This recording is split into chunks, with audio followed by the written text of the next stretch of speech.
Welcome to Blog Talk Radio. Please enter your host PIN.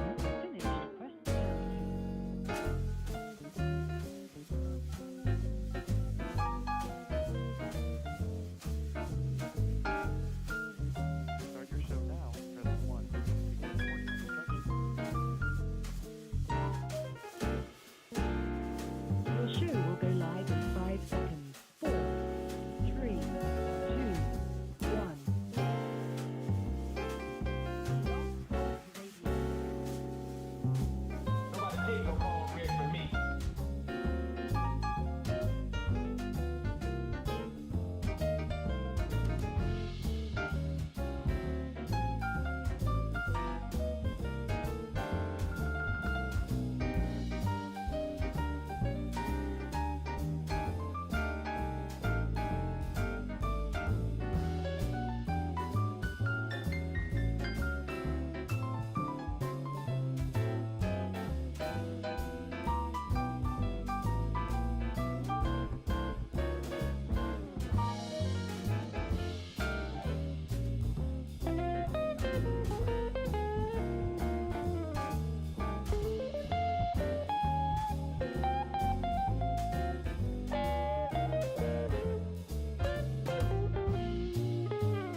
All right. What up? What's up? What is up? What is up? What is up? Good. Okay. What's up, people? How you doing? All right. What's up? What's up? What's going on? My name is Tim Black. Welcome to the Tim Black Show. We're in the house. We're in the building. Yes. Yes. Give it up for everybody tuning in. My people on Facebook. My people on YouTube. My people on Twitch. What's up, people? How y'all doing? Let me make sure everybody can hear the show. Check to see if we can get some feedback going. Yeah. What is up, Facebook? What is up, YouTubes? We are rolling. We are rolling.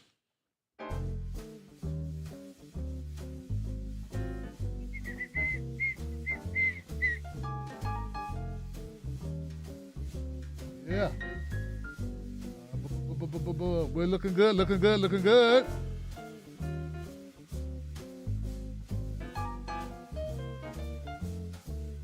There's my thumbnail. There we go. Now we're doing it. Now we're in the house. All right, people. All right. We're good now. What's up, people? Welcome, welcome, welcome, welcome, welcome, welcome, welcome. What is going on? All right, so let me put the phone number up because, as you know, today is Friday. It is Friday, so that means it's Freedom Friday, which means phone lines will open. So get in queue now so you can get an opportunity to speak. Get your time to rock the mic. Keep it brief, please. You should like shooting for like 3 to 5 minutes. 3 to 5 minutes. If you're super exceptional, you know what I'm saying, you're on a roll, we let you go like 7, but the rule of thumb is 3 to 5. So, some nights I come on here and well, first of all, I'm sorry. Thank you, Wolfpack. Thank you, Patreon supporters. Thank you, Tim Black's Wolfpack. Thank you, Johnsons. Come on now. Come on. I'm so excited. I want to get to the show, but I got to pay homage. Nothing big gets done alone. Nothing big gets done alone, yo. Oh, you want to build this wall that's tall so the kids can play basketball. You're going to need some of y'all. Yeah, man, anything big needs people, needs multiple people. So once we kind of cross that, I had to cross that threshold in my head. Even if I get burnt, which I have been in the past, even if I don't make the best choices, choosing, right? I had to learn from that. But nothing big gets done alone. So I want to thank all the Wolfpack, all the Patreons, all the people that support this show, all the people that want to join Tim Black and became a member so that this show can continue on and keep waking people up and keep on shocking them and keep on inspiring them. So thank you so much, guys. Thank you to all the people in green. Give it up to them. Thank you so much, Tim Black's Wolfpack. I love you guys. I appreciate you guys. All my people on Facebook, thank you for being there. I know it's tough. I still got love for you. We're going to do some more live streams next week. My people on Twitch, what's up, Twitch? Come on now, Twitch. Let's do this. All right. I do not have a monologue tonight because what I do have for you are some stories that you may not have caught, and I'm pumped up about them because it's important, okay? So, first on the agenda tonight is this thing you may have heard about. It's called critical race theory. Critical race theory. That's what's trending. It's been trending. It's been going everywhere. People have been talking about this topic. I've seen people debate this topic. I've seen this topic flood Twitter, Facebook, Instagram. I got a little clip I want to play to kind of introduce this to folks, bring them up to speed on it. Well, I'll see you on the other side.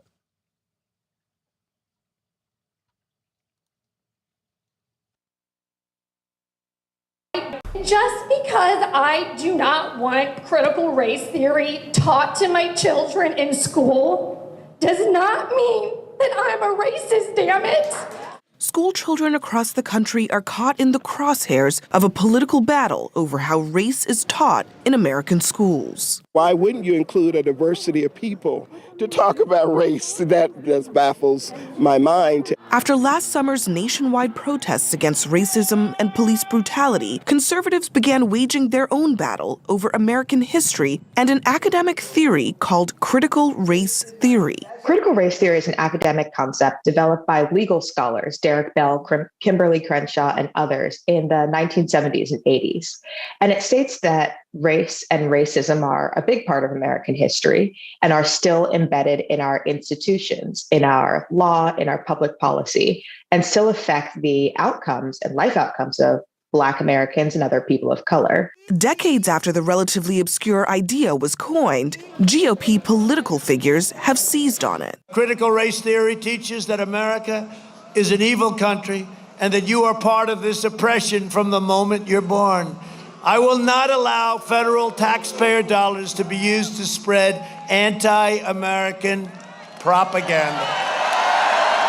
But that claim is false, the theory's founders and others say. They use the umbrella term of critical race theory to describe basically anything that challenges conservative viewpoints on, race and racism in America's history. They could be talking about anything from the New York Times' 1619 Project to K through 12 schools daring to teach students justifiably that, in fact, some of our founding fathers owned slaves. Yet since former President Donald Trump left office, a slew of red states led by ambitious GOP politicians have picked up the torch he put down. Let me be clear, there's no room in our classrooms for things like critical race theory. That was Florida Governor Ron DeSantis, widely believed to be a 2024 presidential hopeful. And the issue has also taken hold in Oklahoma, which just days ago marked 100 years since one of the deadliest race massacres in American history occurred in Tulsa, Oklahoma. As governor, I will not stand for publicly funded K-12 schools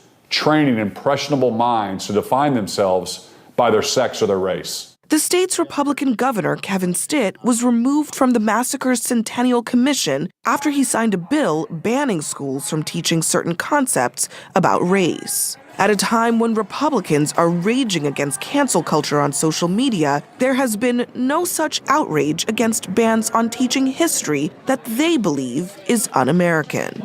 This is cancel culture in reverse. If a teacher is acknowledging that, oh, America does in some ways have a racist past, conservatives are so threatened by this that they are the ones melting down.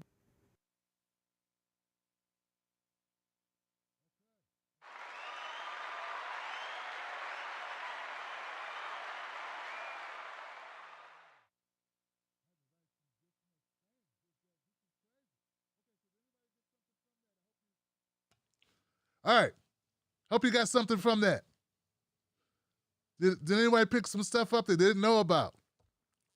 The first thing that jumped out to me is that the first lady, in the first few seconds, I almost stopped it, but I don't want to give YouTube a chance to stop my stream because I'm playing a clip. But I wanted to, I wonder if you noticed that the lady that was crying on the microphone at the very beginning, who was saying, just because I don't want my child to learn critical race theory doesn't mean I'm racist. Damn it. That lady, folks, is the problem with America. And that's the problem with white women. It is. And the problem with white men. And the problem with some black folks too that are dumb too. Who listen, hear me out, this is the thing. And Latino, Asian, Native American, anyone who thinks like this, but particularly white people. Here's the thing. Actually, I'm not even going to put everybody in this. What am I talking about? This is a white problem, Tim. Listen, it ain't about you. It ain't about you, lady. It's about history. It's not about your feelings. It's about history. It's not about your guilt. It's about facts. History don't give a damn about your feelings. It's like gravity. Step your ass off the cliff. The ground don't give a damn about your feelings, Johnson. That's history. Walk your ass in front of a semi-truck or a train. The train doesn't give a damn about your feelings, Johnson. Whether you intentionally are trying to leave this earth, this existence, and see what else is out there, or if you did it because somebody drugged you or pushed you. All it knows is, bam! That's history, white lady.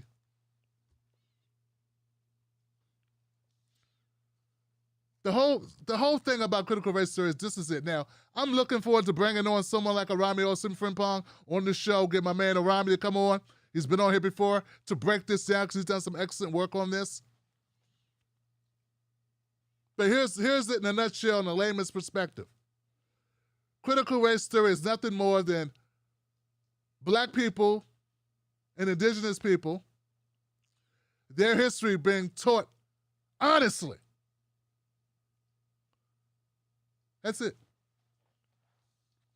That's it. It's not no, all the other stuff Ron DeSantis is saying, nonsense. They can't even cite actual critical race theory by the people that created the idea back in the 70s, who coined it. They can't even cite what the problem is they have with it. They just throw it all together and lump it together as saying it makes white people feel bad about themselves. It makes Americans feel bad about itself. Here's a couple notes I made. I just want to share these with you. The worst thing about denying critical race theory, these people that want to deny critical race theory being taught in schools, they're doing a disservice not just to black people, but to white people as well. I'm going to talk from a black man's perspective because I am a black man rooted in that perspective. Black wife, black kids, black house, black neighborhood, raised that way, entire life. We'll start having conversations with real black people from real black people who are black people who live a black existence, whose lives are rooted in blackness and aren't afraid to lose subscribers or friends because we care about black shit. We want to end the black genocide and black death and get black reparations. So that's why you watch this show, because there ain't nobody else doing it, okay? Here's the thing. Critical race theory is important, not just because of black folks, it's important for white folks too, because how are we ever going to get to a place that people keep talking about they say that we're at? See, if you really want to get to this place where we are all understanding and we're not divided, we have to have conversations that are uncomfortable and the truth must come out. Part of the reason why we're so divided is that white people don't understand black people. And part of the reason they don't understand black people is that they don't know nothing. How can you understand something you don't understand or you don't know about? Because you're not being exposed to it, because you don't know. So this is the problem. White people will continue to remain oblivious to the condition of black people in America, and they will continue not to understand context. The lack of context creates lots of problems in the society. And people walk up and they see you walking funny. Somebody walks up and they see you walking funny. And they start assuming why you're walking funny. Somebody think you're walking funny because you just got chased by a police dog who bit you because you were stealing something. But in reality, you're walking funny because someone stole your shoes. And a cop beat you unnecessarily when he saw you. Or you were grabbed by some skinheads or some racists, some good old boys who jumped you. See, America continues to allow its children, its white children, not to know anything about race, not to understand the context of why black people are in the condition they're in, and that's part of the reason why they contribute or attribute our situation to a fault of ours. Because here's the thing, guys. Most kids don't really know. They don't really know they don't know history. They just know what they see. And what they're told is, we're all the same, everything's the same. We had a little hiccup back in the 1700s, but we ironed that out back in the 1800s. Now if everybody just works really hard, if blacks work just as hard as whites, they'll be fine. This creates a problem. First of all, it's not true. Second of all, it erases all the context of everything. Denies reality.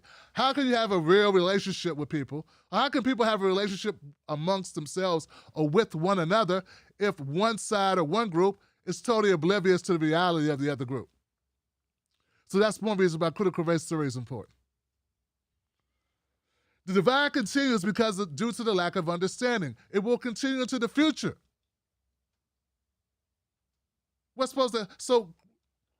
Right now, part of the problem is people condescend to black folks. They don't really know why black people are where they are, how they got there, and all they go is they feel sorry for them. This is part of the liberal framing. Liberal framing is, oh, I feel bad for blacks, I feel so bad. It's like a paternalistic bullshit. I don't need you to be my mama or my daddy. I need you to give me some equity. Understand what I'm saying?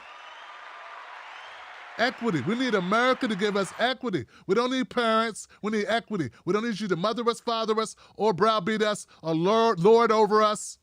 We're not your slaves. We're not owned by you. We don't need that.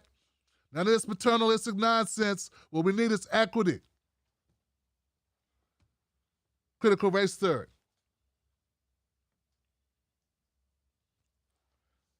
3, black kids. Now, this is the most important reason for black folks why this is important. Critical race theory is important for black kids. You understand this? White allies understand this. This is why. Because there's nothing more traumatizing for a black kid not to understand why they're not getting hit in this country. And turn that onto themselves. To wonder, what's wrong with me? Why aren't I succeeding? Why didn't I get the call back? I must work harder. What am I doing wrong? Imagine spending your time, your life, questioning yourself repeatedly because you don't understand race. You don't understand the reality of race. You don't understand the reality of institutional racism because you were never taught it. Instead, you think something's wrong with your neighbors, something's wrong with your parents. You blame all the black people for their condition because you don't understand this was created systemically in this country, step by step by step, brick by brick by brick. South Africa, if we lived in South Africa, you'd understand it. If you look over at South Africa, you say, yeah, they had apartheid. Well, you know where they learned it at? Here. They studied us to create their system of impropriety. Their caste system was imported from us because we did such a good job of it. Critical race theory is important because it removes the veil and gives us an opportunity, it gives black children the reality check they need. So think about it this way.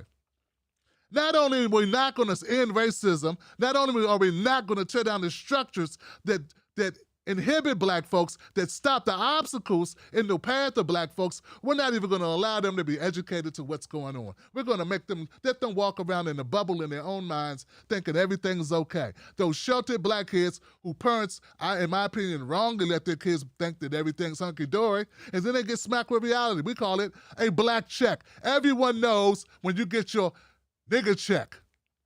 It's something that's talked about in the black community all the time. You're going to get your nigger moment. You shouldn't have to wait to get that. You should already know that's coming. You should already know that exists everywhere in America. It's reality. It's not because you're a nice guy. Doesn't matter if you're a nice guy. Don't matter if you're a nice lady. Doesn't even matter if you're cool. Doesn't matter if you wear a suit. Doesn't matter if you wear a tie. Doesn't matter if you wear 3 belts and suspenders. Your butt is never shown. Your underwear never see the light of day unless you're never, ever. That does not change the way you are seen by some in this country. And that's a travesty not to let that be known. That creates depression. Damn it, I think it could create a mental hurdle to constantly question one's own self, to constantly question, why am I good enough? Why am I succeeding? Why didn't I get that call back on that job? You know how that feels? Well, once you understand the black taxes you pay, once you understand critical race theory, once you get it, now you get it. And also what can happen, if the goal is not to make white people feel bad, maybe the goal is to change how white people look at America, to change America, to change it. But these people don't want to change it. They don't want it to get better. They're fine with us being stuck to the bottom with crazy glue. And occasionally someone flips a quarter at you and wishes you a good day. That's the Democratic Party. The Republican Party just steps over you, blames you for laying there. You put the glue on the ground, asshole. And whenever a particular Negro is chosen by a white corporation or white business entity and chooses a black person and elevates them and gives them money and status, all they do is use it, all these people do is use it to say, see, look at LeBron. He made it. Yeah, 1 out of 10 million LeBron. What does that say about everybody else? So that's why critical race theory is important. Critical race theory is not about you. It's not about your feelings. That's the problem with whiteness. You think everything is yours and everything is about you when it's not. Case in point, the N-word. Imagine the audacity to think you get to call people whatever you want, that they can't have a word or a phrase or something. Look, I want it for a second. Let's couch the whole controversy if the word should ever be used in that. It's being used. That's the reality. Let's, for a second, step away from the moral dilemma that black people face when we say, hey, black people say you shouldn't use the word either. Fine. Let's move that off the table. I'm talking about those people who don't listen to that, which is like 95% of all comedians and rappers. So let's pretend that's off the table. Imagine living in a world where you think you have a psychosis of the brain, where you think you should be able to use another ethnic group's private word that they use amongst themselves, and then argue with them about your ability to use it. Why can't I use it? I'm white. I get to do whatever I want. I have never, ever in a day of my life, I never felt like I should be given a pass to say a Filipino word. There's got to be a word that Filipinos call themselves that they share this cultural. That's theirs. I would never feel that it's my right to demand to be able to say it. There's got to be a word that Koreans use. I don't know it because I'm not Korean, but there's got to be some things that Koreans say to each other quietly amongst Koreans that's none of my damn business. Same thing goes for Japanese, probably Vietnamese, Taiwanese. Hell, there's probably some Jewish folks out there with words I don't know that are privy, that are culturally connected to themselves, that is their own thing. That's none of my damn business. Critical race theory is important because maybe then people realize you're not the only person in America that matters. Other people matter. And that's exactly why they don't want you to teach it. That's exactly why they want to shut it down. Because, first of all, America's so racist, there's a lot of goofy conservatives that want to shut it down because they don't want their children to know how bad America is. Because they don't want to fix it because it's working for them. As long as it's working for them, they can care less about it working for anybody else.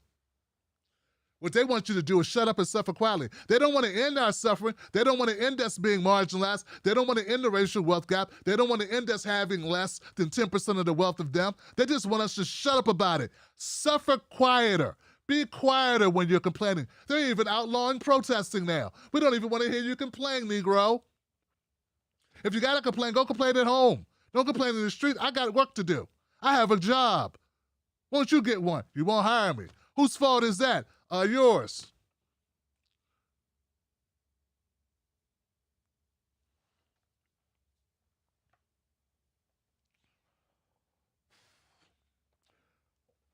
When you ask them what the problem they have with critical race theory, they say, well, critical race theory shouldn't be taught because it separates, it makes them define themselves by sex and race.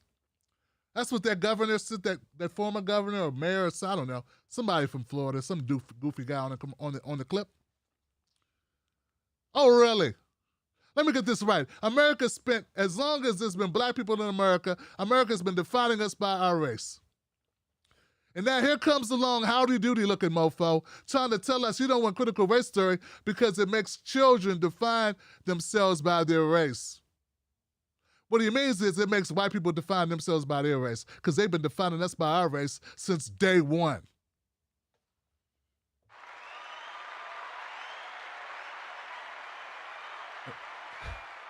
And if we're talking about black women, you've been defining them by their sex and their race since day one. 2 times.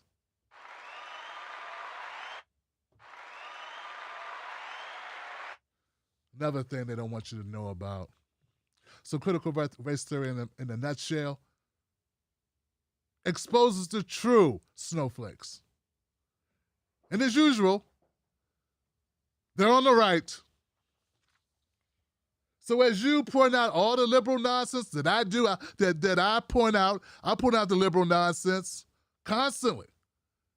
Don't hide behind conservative bullshit. Realize there's nowhere to go. No Joe. And both parties sucks. And racist people suck. Accept it. We're surrounded on all sides. And the only way we have a chance is together. But truth must lead the way. Not denial, and not living in fantasy land. All right. Thank you, Johnson.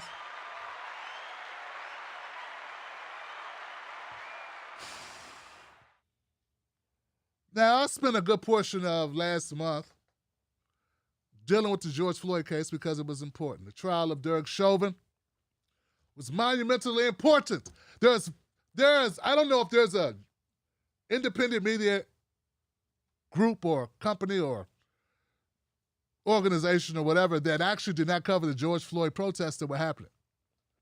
But there were many, very many that did not cover the trial of Derek Chauvin. So let me get this right. It was fine to cover the unrest. Got to get those clicks and views. But when it came time to prosecute the guy, they killed the guy that people were protesting in part for, because Breonna Taylor also was part of it, also was the overall feeling that we need to do something about police brutality. But for some reason, when it came to prosecute this entity and hold him accountable, most people didn't cover it.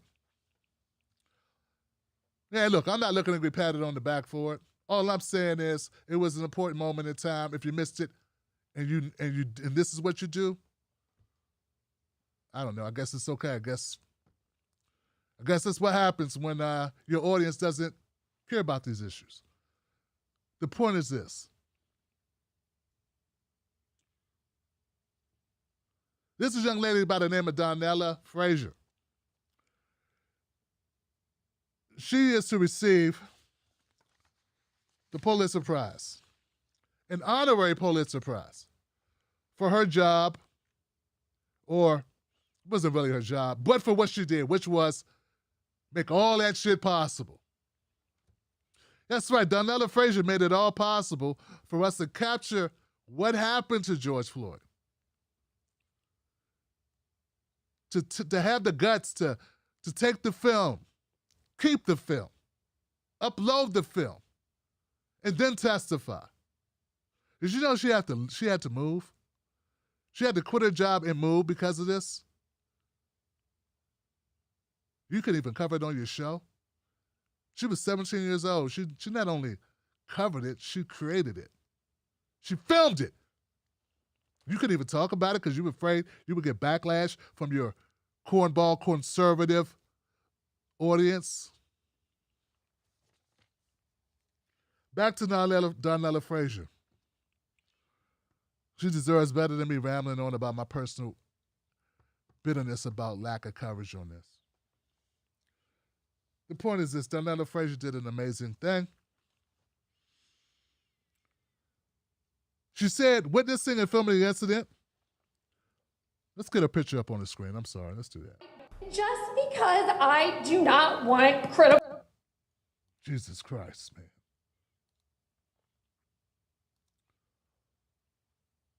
There goes Darnella Frazier there in the middle with her phone.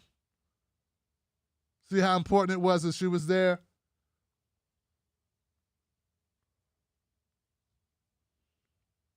Frazier said that witnessing and filming that incident, which culminated in Chauvin's conviction in what advocates call one of the most important civil rights cases in decades, changed her. I'm not who I used to be, she wrote in a tribute posted in May. Having to up and leave my home was no longer safe, waking up to reporters at my door, closing my eyes at night only to see a man who was brown like me, lifeless on the ground. I used to shake so bad at night my mom had to rock me to sleep, hopping from hotel to hotel, because we didn't have a home, and looking over our back every day, and hopping from hotel to hotel because we didn't have a home, looking over our backs every day in the process, having panic and anxiety attacks every time I saw a police car. I hold that weight. This is Darnella Frazier now. Now she's 19. She just turned 19, actually.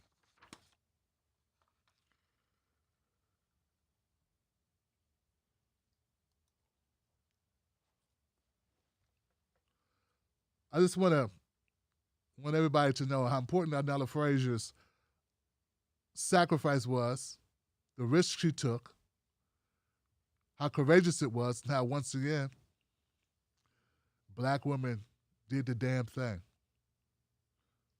And we appreciate you so much, Miss Frazier.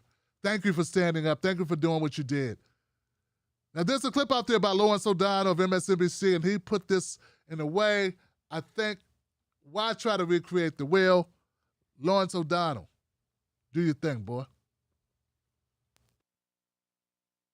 Here's what the Minneapolis Police Department told us on May 25th of last year after George Floyd died. On Monday evening, shortly after 8 p.m., officers from the Minneapolis Police Department responded to the 3700 block of Chicago Avenue South on a report of a forgery in progress. Two officers arrived and located the suspect, a male believed to be in his 40s, in his car. He was ordered to step from his car. After he got out, he physically resisted officers. Officers were able to get the suspect into handcuffs and noted he appeared to be suffering medical distress. Officers called for an ambulance. He was transported to Hennepin County Medical Center by ambulance, where he died a short time later. End of story. End of police story. That was it. That was the lie they were going to get away with. That was the lie the police officers involved in the killing of George Floyd were going to get away with. No police officer was going to contradict that story. Not one of those cops on the scene was ever going to tell the truth about what happened to George Floyd. Never. But their story fell apart overnight thanks to one person. Darnella Frazier had been on this earth for less than half the time of Derek Chauvin's time on this earth, but at 17 years old, she knew how to do the right thing. Darnella Frazier aimed her phone at Derek Chauvin and George Floyd and held it and recorded every minute of what Derek Chauvin did to George Floyd. Even when Derek Chauvin threatened her with mace, Darnella Frazier held her ground and she kept recording. She then posted her video on Facebook, and the police lie instantly began to crumble.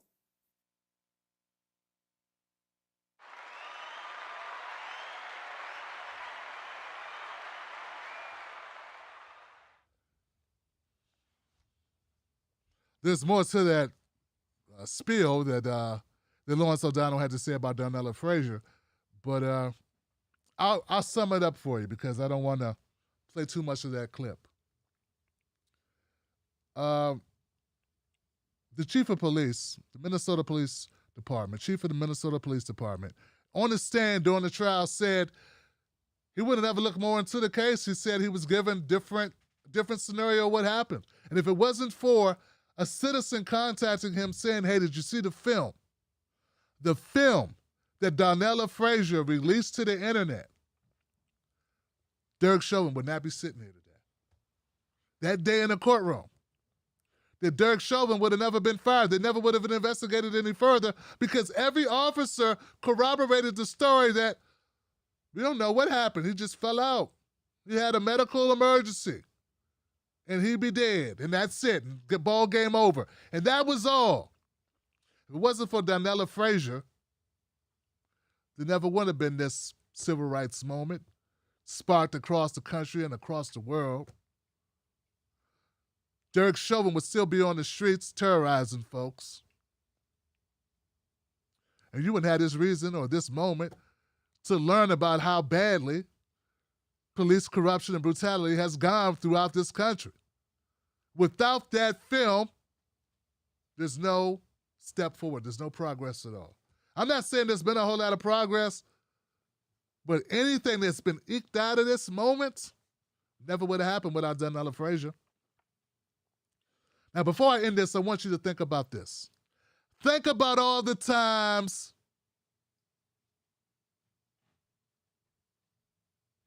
that may have existed, that this may have happened when there were no Darnella Fraziers.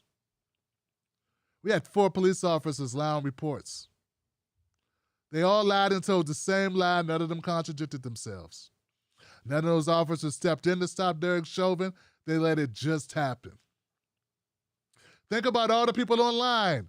Whenever there's a cop incident and we're like, hey, this don't seem like it makes sense, they immediately defend the cop no matter what. The cop said this. The cop said that. Think about how often anything citizens say are taken seriously. Not often, Johnson. Once again, my hat's off. My hat's off. My heart goes out to Darnella Frazier and her mom for raising such a courageous, brave, tough, loving, amazing young lady.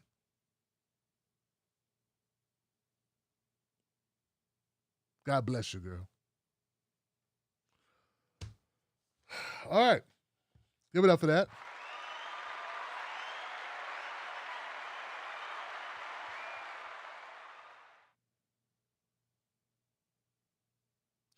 A couple weeks ago, I covered Lori Lightfoot, the mayor of Chicago. I never praised her. No, I didn't. I don't know everything about her, but I do know that she did some stuff like allocate budget to get more cops, or didn't. Her budgeting choices have not been more so helpful to kids and the young people that need it, but more so directed towards just paying more money for cops, which really ain't going to solve shit except more incarceration. There's also been some talk about her just backing up cops at every turn, which is what mayors tend to do by and large. It's been my experience.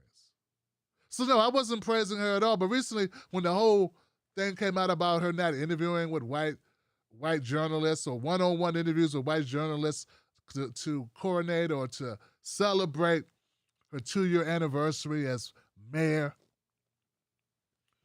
there was a lot of backlash about that. Well, lately, Lori Lightfoot's been trying to rehab her image, and she used that, some say stunt, to try to get the black people on her side. Hey, I'm black too. So what, I got a white wife? True, I don't care who you're married to. But just when did you realize that there were a lot of white reporters?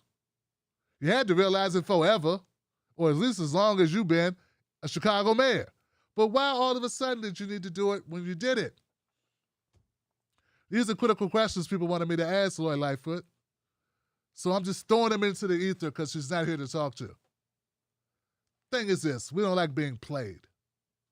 Well, recently, Lori Lightfoot, she's done a series of interactions or interviews or whatever, and they've been kind of grilling her. It's not really grilling her. It's like ask a tough question and back all the way the hell off. But here goes a couple of those clips. Fun times, fun times. Here's what the Minneapolis Police Department.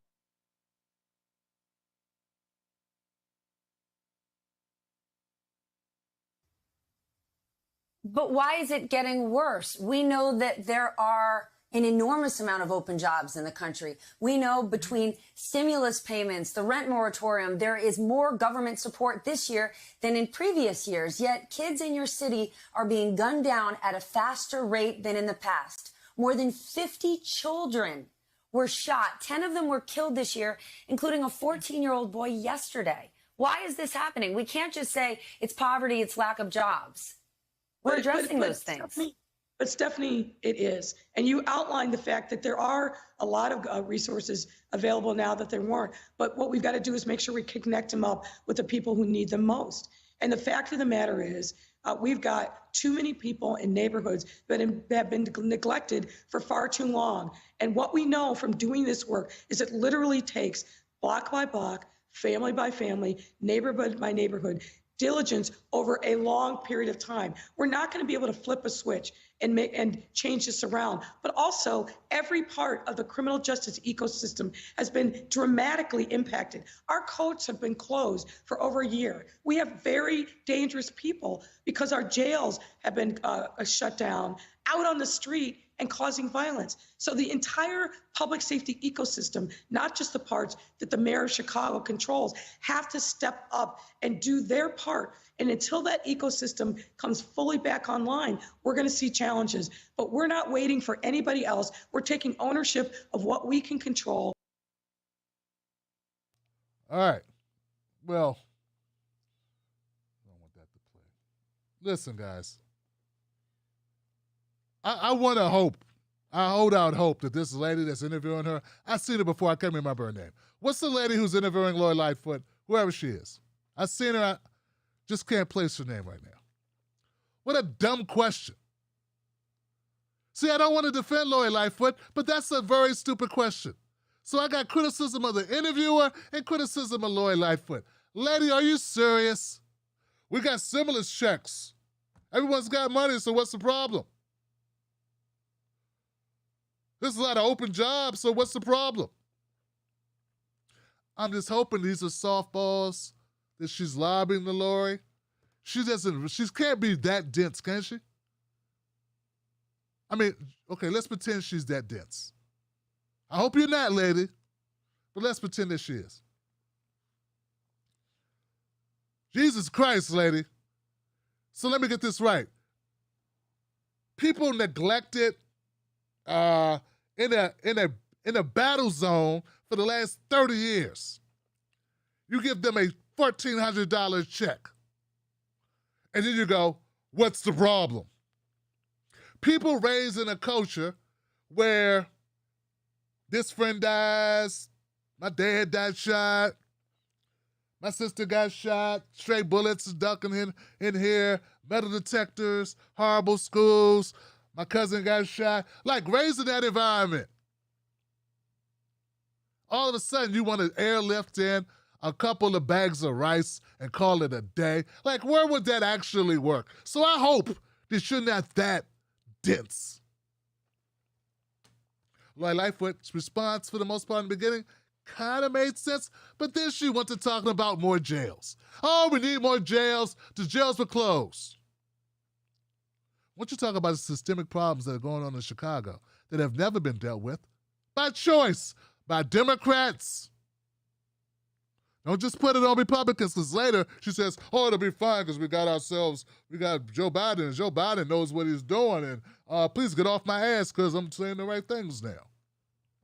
That's what she did, by the way.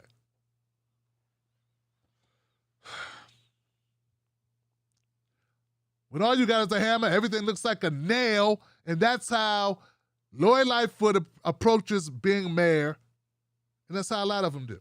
Let's go to the next clip, because that was what I consider Lori Lightfoot doing her best dancing. She was dancing right there. And here she is dancing again. Here's what the Minneapolis Police Department told us on May.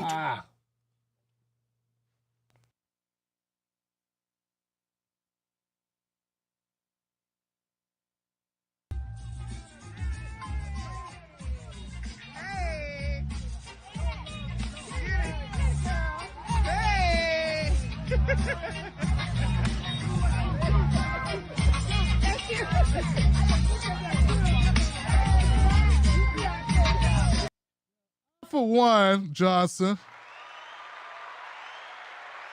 Hope they didn't shut me down. They shut me down for playing that clip. They didn't get me. Did they get me for playing that clip? They sometimes get you for playing a clip like that. It had music in it. I have no problem with Lori Lightfoot dancing right there. That's good. Show a human side of yourself. Now dance right over and fix Chicago. Oh, you should have seen the comments in the comments section. Nice two-step. Step your ass over and fix some of them gunshots in the kids' bedrooms. Oh, nice way to keep the beat. Now beat your feet over there and fix the schools. I mean, every comment was harder than the previous one. It was going deeper and cutting deeper.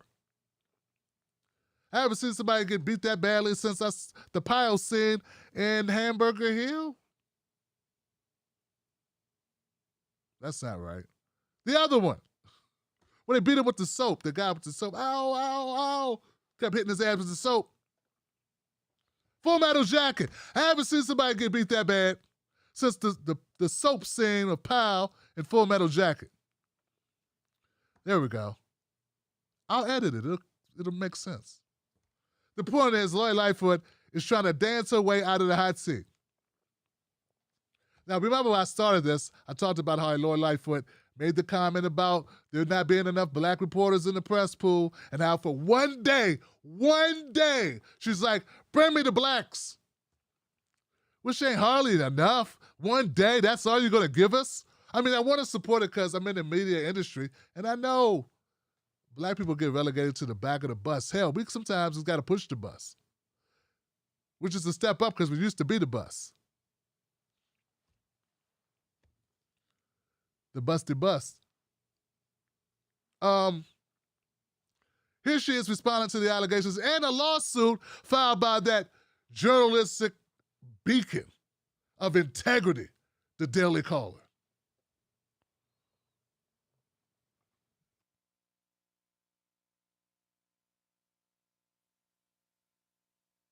Shootings because of this very targeted, data-driven approach, and more to come.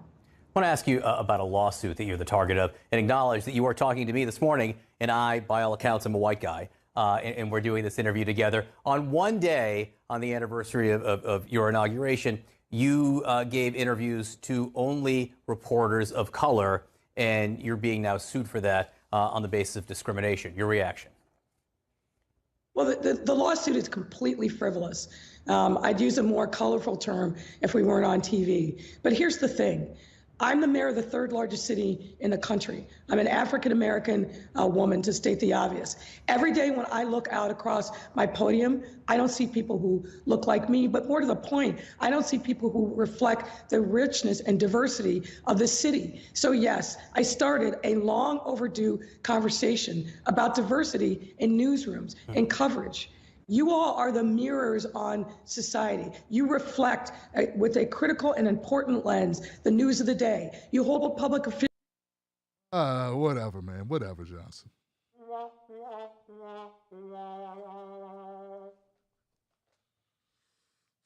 You know, the more I listen to it, now originally when she was saying this stuff, I supported it because, like I said, I know how hard it is in media for black folks to kind of like get their leg, get opportunities, okay? And I know, and even in independent media, I talk about it. People get mad. They don't even want to hear it. They don't. You're just complaining. You need to work harder, Tim Black. You need to do more. That's the problem. You're just not doing. You're just not working hard. Talking about black stuff. People don't want to hear that black stuff. What's wrong with you? Here's the thing, guys. Lori Lightfoot's full of shit. She is. Hey, Lori Lightfoot. You're the mayor. How about writing an order that does more for black folks in your city? I don't know exactly how much power you had to get things done, but I know when Mayor for Life, the one that did crack that time, Marion Barry, the people always talk about crack. They never talk about the jobs programs he had. They never bring that up. They just bring up the drugs that the woman set him up with in the hotel that time. They just bring that up. They never bring up the government contracts he had allocated to go to only black small businesses. Yeah, they never bring that part up. See, I know about it because I know shit. And I know they focused on the crack and said black people keep electing a crack mayor. They leave out, he had jobs programs. They leave out, he had like 20% of all contracts had to go to black businesses. He did that as the crack mayor. What have you done as the black woman mayor who can dance?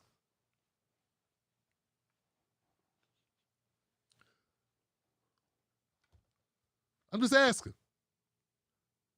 Yeah, I could be like some people and just go, oh, it's enough that you're, shining a light on, black people in media, and we appreciate that, so I'll just let all the rest of this shit fly. But that don't sit well with my conscience. Just doesn't. Gotta hold them accountable. And the fact that you black is the least of my concern. What I'm concerned about is what you've done for black people in Chicago and what you've done for black people in general. How about that? So stop the bullshit. Oh, I'm black woman, I'm black, I'm gay, I got a will, I can dance and I'm standing up. No. Besides threatening to bring in more cops, what are you actually doing? And stop telling me to talk to us about Joe Biden. I'm not the only one that feels this way. There are a lot of people in Chicago that share my disdain for this and no more privy. more privy to what's going on. One of them is Ja. Actually, it's Jay. J-Mall. J-Mall Green has a political feud escalating with Lightfoot because he wants things like Boys and Girls Clubs. He wants a youth center. According to J-Mall, Lightfoot want more cops.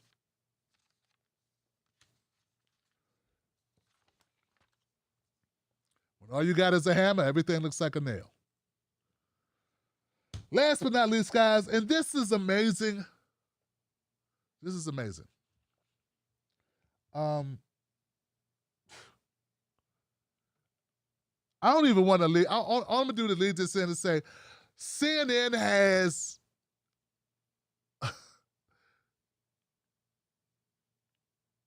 big cojones.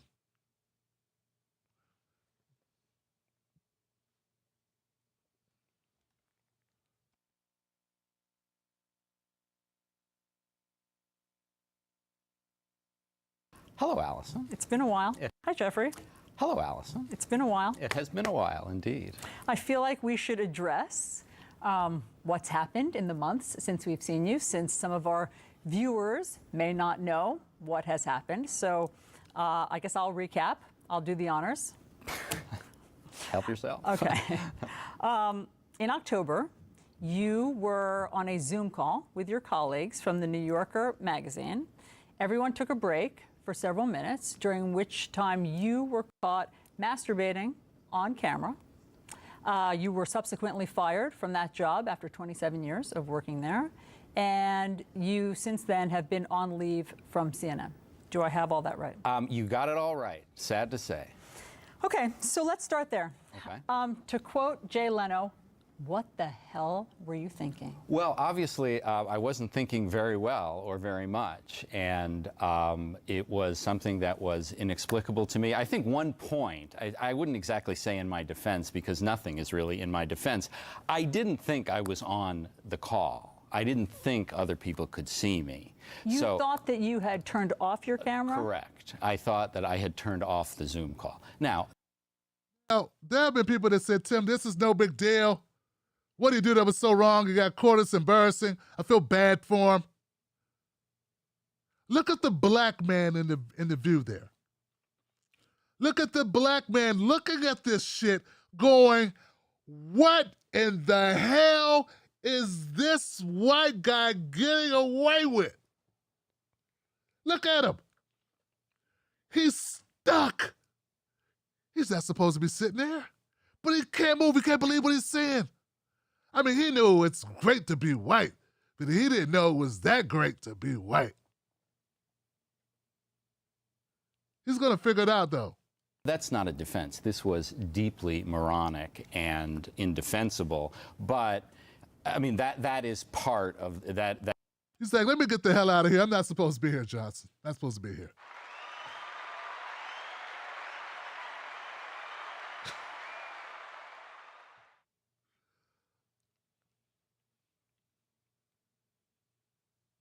You got it right. This guy was on a Zoom call.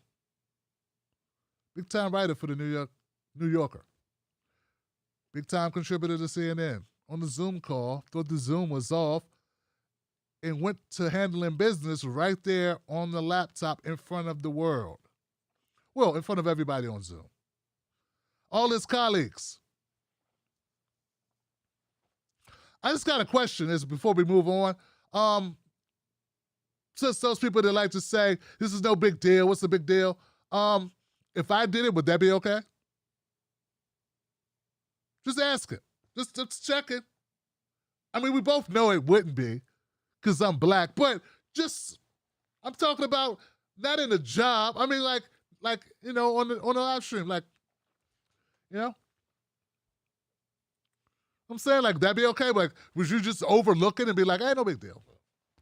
He thought the camera was off. I'm not creeped out at all. There have been people threatening lawsuits against me because they can't get in my chat room. And this guy pleasures himself on Zoom in front of people and it gets to come back as a contributor. Okay, let's just keep going. There's more to this. Ponder that while we move on to the next clip.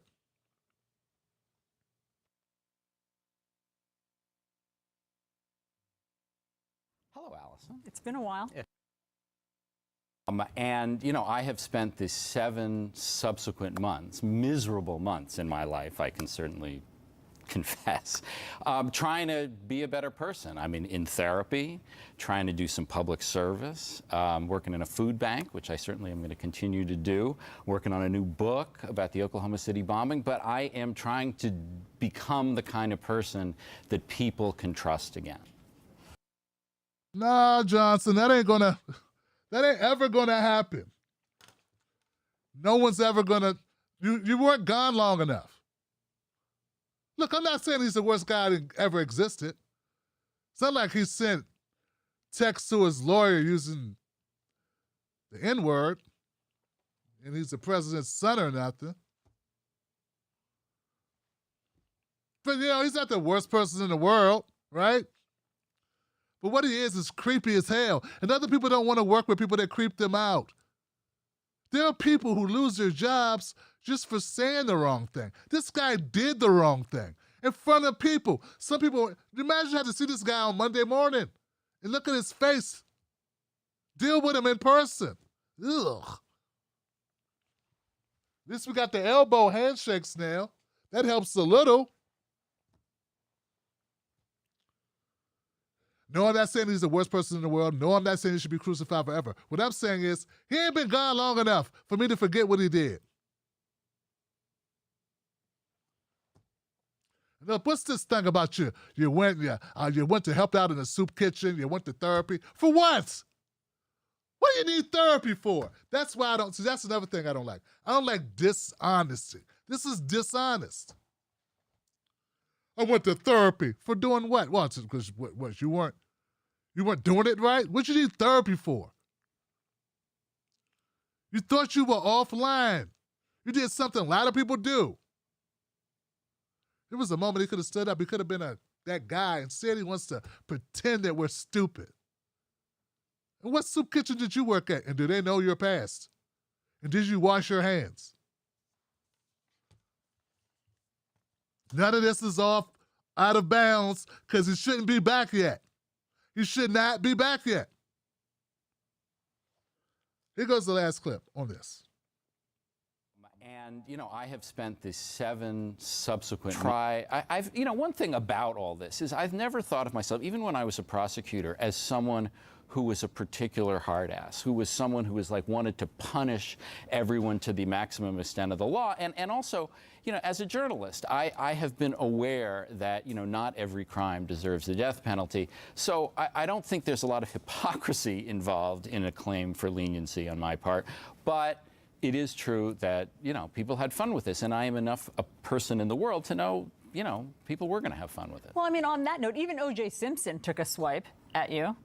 And, I think that it could be unpleasant to be the butt of jokes, obviously. And so I'm wondering if you think that will somehow color your legal analysis in the future. I really don't think so. My dad used to say something. He used to say, you can judge a person by their enemies. And if my enemy is O.J. Simpson, that is okay with me. Oh, this might...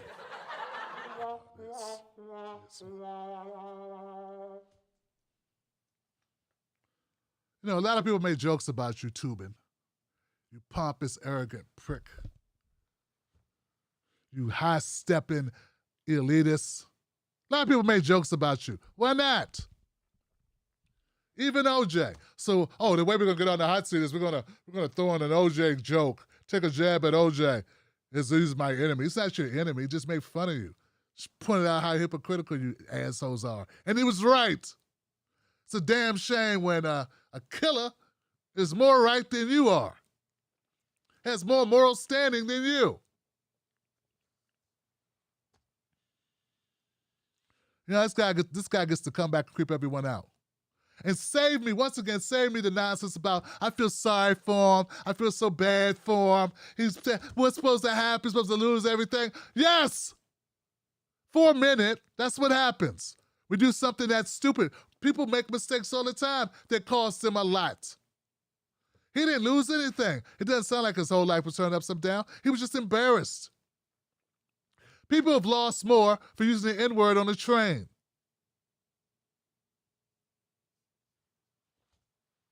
This guy creeped out everybody that worked with him, whoever worked with him. Healing the crippled children.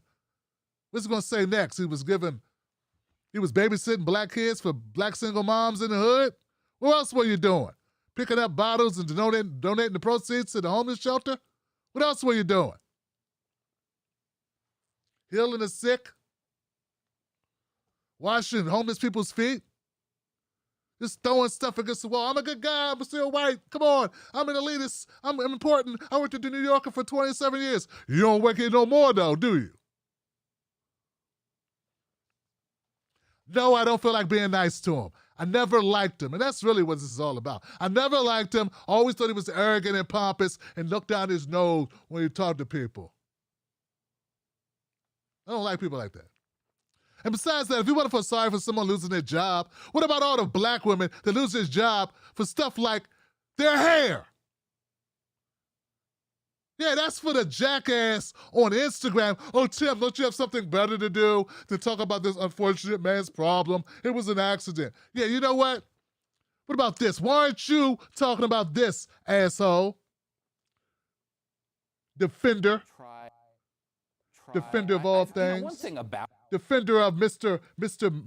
Magnanimous here. What about Brittany Noble-Jones? Fired because she wore natural hair. She's a journalist. She lost her job over her hair. And she's not alone either. This happens a lot. After previously facing criticism for her natural hair, a former news anchor in Jackson, Mississippi is speaking out about being fired from her local news station last year. What was her problem? Her hair. They said it was unprofessional. She got fired.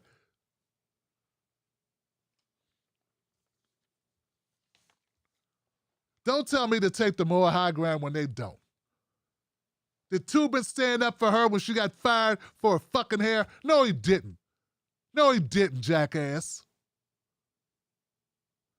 Stop caping for people that don't cape for you. Stop defending nonsense. This guy could have been gone for 5. He's probably made so much money. He's got money just socked away in the Caymans and the stocks and bonds.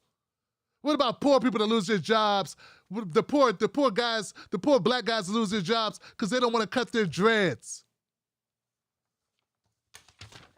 Always want to be an ally to shit when they don't need you. But when we need you to be an ally for black folks, your ass can't do it. And that goes out to the black guy who wrote that in my comment section. It wasn't a white guy, it was a black guy defending Jeffrey Toobin as if he needed your fucking help. Brittany Noble needs your help. Where are you? Coward. Punching Jeffrey Toobin is punching up. And I cover what I want on this show. And today I covered you. All right. I'm Tim Black, guys. Go to Join Tim Black to become a member of this riveting show where no punches are held ever, and we don't try to push you to be Democrat or Republican. They ain't got the answers, Sway. The people do. I'll be right back after this. Phone calls, Johnson.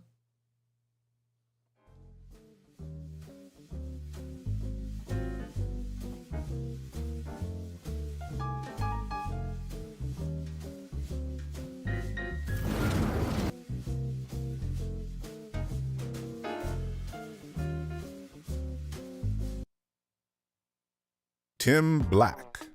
Tim Black is the host of The Tim Black Show. Independent news that leaves you informed, inspired, and sometimes entertained, but always in the know. Go to timblacktv.com and sign up today. The Tim Black Show is news for people who can't stand the news. See you there.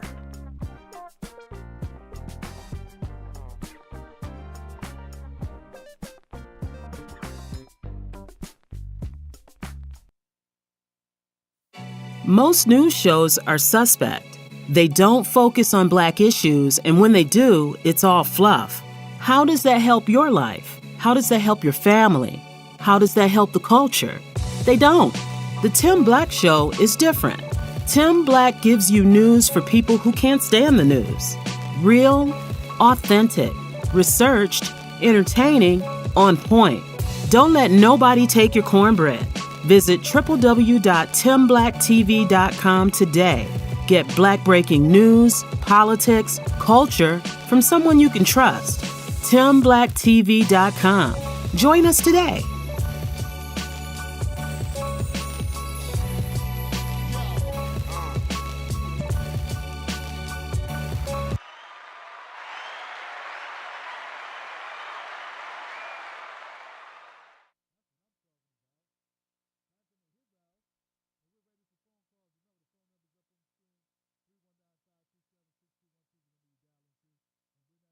Have any sound. Isn't that nice? We don't have any sound.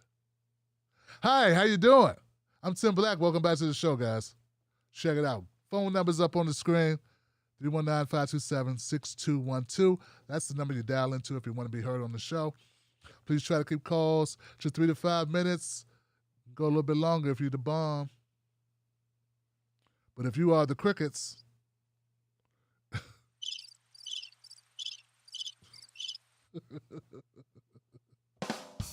no, it's okay. I do cricket stories sometimes. That didn't work. But it's all good, guys. Look, here we go. We're going to start off. I'm going to try to take calls in the order that they came in. So get in line, get in queue. Let's get it cracking. This is my favorite part of the show. Actually, is this part because I get to sit back and you guys get to talk. Wolfpack. My first call in the queue is a 111111 number, which I started not to pick up. But I'm going to take a chance, 111. You're live. What's your name? What's your comment?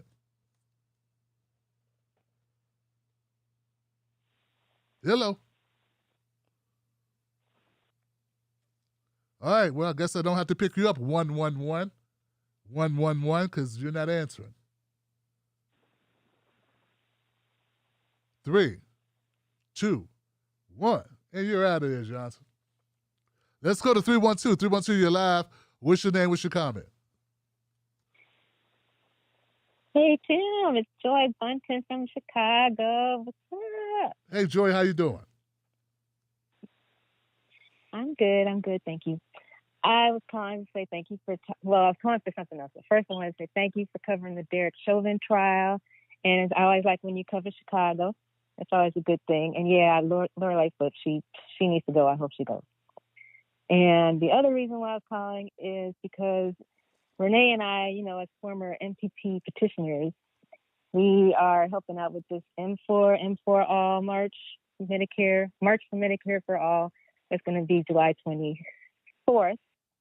And she's helping out in New York. I'm helping out in Chicago. We're trying to get marches and rallies all over the country. We've already got, I said New York and Chicago. We got LA, Atlanta, Seattle, Detroit, and several others I can't think of right now. And so I personally was able to get PD America on board and AFRISOC DSA. And I got Illinois Nurses Association. I got Illinois Single Payers Coalition on board. And I'm trying to get everybody and their mama in Chicago. So hopefully this might be a way to try and reunite the left, because there are some forcible people in there. And there are people who aren't forcible people. So we're hopefully we can bring things together. And if you're comfortable, if you want to help promote it or whatever, I don't know if I can get your name on a T-shirt, but I can probably get your T-shirt if I can. So this is what we're working on right now. So thanks for letting me have a chance to talk about it. I appreciate that. I appreciate you, Tim. No problem. Thank you for the phone call. Good up for Joy calling about an issue. All right. 408, you're live on Freedom Friday. What's your name? What's your comment? Hey, Tim, it's Alex from Berkeley. What's up? It's been a while. Hey, what's up, Alex?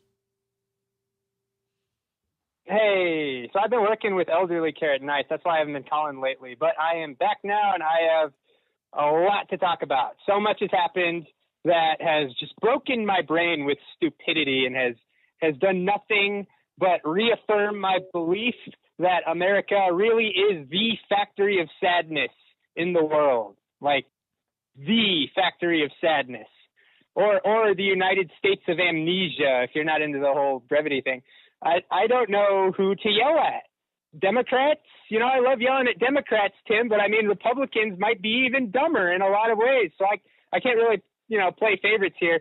There's just so much stupidity around Congress, so much stupidity around politics, even before Marjorie Taylor Greene. And Tim, everybody's just got to kiss up to that stupidity now, because the stupid is in the White House, which is in turn kowtowing to that stupid prick in West Virginia, Joe Manchin.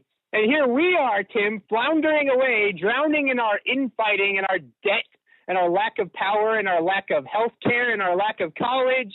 And it's just so depressing, Tim. I'll never get over how the entire system makes you feel like you're a lunatic if you advocate for basic social democracy or basic human rights or basic common sense policies that would help people. You sound like a moron if you stand before Congress and you're a good person. Like in America, you're an idiot if you're a good person in politics. And we're just totally okay with that. I don't know what. We just keep electing Trump, Biden, Pelosi, McConnell. We really are the factory of sadness, Tim. The alien nation where everything isn't meant to be okay, to quote that American Idiot song. Joe Biden, he's not the president anymore. He's a lame duck. He's already on his way out. He's refused to rein in the Judas goats of the party, so he's not a leader. He's not serious about being president, and he's just gone. I called your show a little after Biden won, and I explained Biden's first few weeks would be his best because that's where he do the executive orders, and he reversed a bunch of idiotic Trump executive orders to his credit, and then he passed a watered-down COVID stimulus, and after that, nothing. Since then, he's done absolutely nothing, and he doesn't want to do anything else. Every progressive who heaped fawning praise on him should be embarrassed now because he's not interested in pressuring Kyrsten Sinema, Joe Manchin, or any Democrat who, you know, let's face it, agrees with him on doing nothing. Oh, my God. He just pisses me off. And I can't think of anyone worse than Joe Manchin to be president. You know, here's another thing that pisses me off. The people who didn't vote for Paula Jean Swearingen in West Virginia, I wish you'd all just realize what a mistake you made. I wish it would just hit every single bastard who voted for that slimy Democrat in name only on the head like a ton of bricks, that you made a mistake that sets back this country decades. I wish you PG. There's so much to talk about because I haven't even gotten to the Republicans. I'll save that for Tuesday or next Friday because the thing I hate about the two-party systems is that it really brainwashes suckers into thinking that if you don't like one party, you like the other. This isn't new to us, Tim, because you and I are smart, but it's still, even in Berkeley, it's the worst thing in the world because you start talking rightful shit about Biden and everyone thinks you must be a Republican because you don't like it. It's like I have to actually have a disclaimer on my head, like I am not a Republican. But I hate the Democrats because of exactly what's happening. They don't fight Republicans in a meaningful manner. They want to reach across the aisle. And you know, Joe Biden keeps cutting down the amount going into infrastructure just to please Republicans for no reason, because morons like John Kasich are saying it's still too much. There's still too much money going into infrastructure. You know, we need, as a country, we need at least $5 trillion to upgrade our infrastructure, not even make it good, you know, just upgrade it. And the bill was originally just $500 billion. We need $5 trillion. The bill was originally $500 billion, and Joe Biden is just whittling that away. It already wasn't enough. It was already a tenth of what we needed, and he's just whittling that shit away just to appease Republicans that will never be appeased. You know what I mean? It's so stupid. We are really the factory of sadness, and also a new axis of evil. You know, the axis of evil used to be Nazi Germany, Italy, and Japan. Now it's America, Israel, and Saudi Arabia. Those are the three crown kings of funding terrorism in the world. But that's a different story. I'll save for later. I digress. We don't need Nina Turner, Tim. You know what we need? We need 10, 20, 30 Nina Turners and maybe a couple of Bernie Sanders to go along with it. I don't know. The system is too corrupt. We need a whole wave of those people. And I'll just leave you with that. It's good to be back, Tim. I'll Damn. Give it up for Alex from Berkeley, y'all. Damn.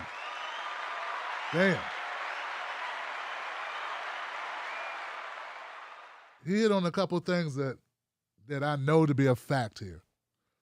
Good to hear from you, Alex. I'm glad you're doing well, brother. One of those things he said, he's right. I used to wear the No Joe button all the time. People thought I stopped wearing it because I supported Joe. That's not why I stopped wearing it. I stopped wearing it because Trump supporters thought I supported Trump. And I don't. So no matter what came out of my mouth, a picture's worth 1,000 words. When they saw this, that's what they thought. So they became bamboozled because they saw the No Joe. Because in their mind, there's no way a black guy cannot support Biden and not support Trump.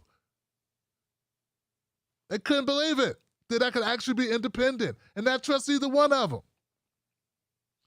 So Alex is absolutely right. When you talk about one, you got to talk about the other, or you get lumped into that bucket of supporting people that you don't support.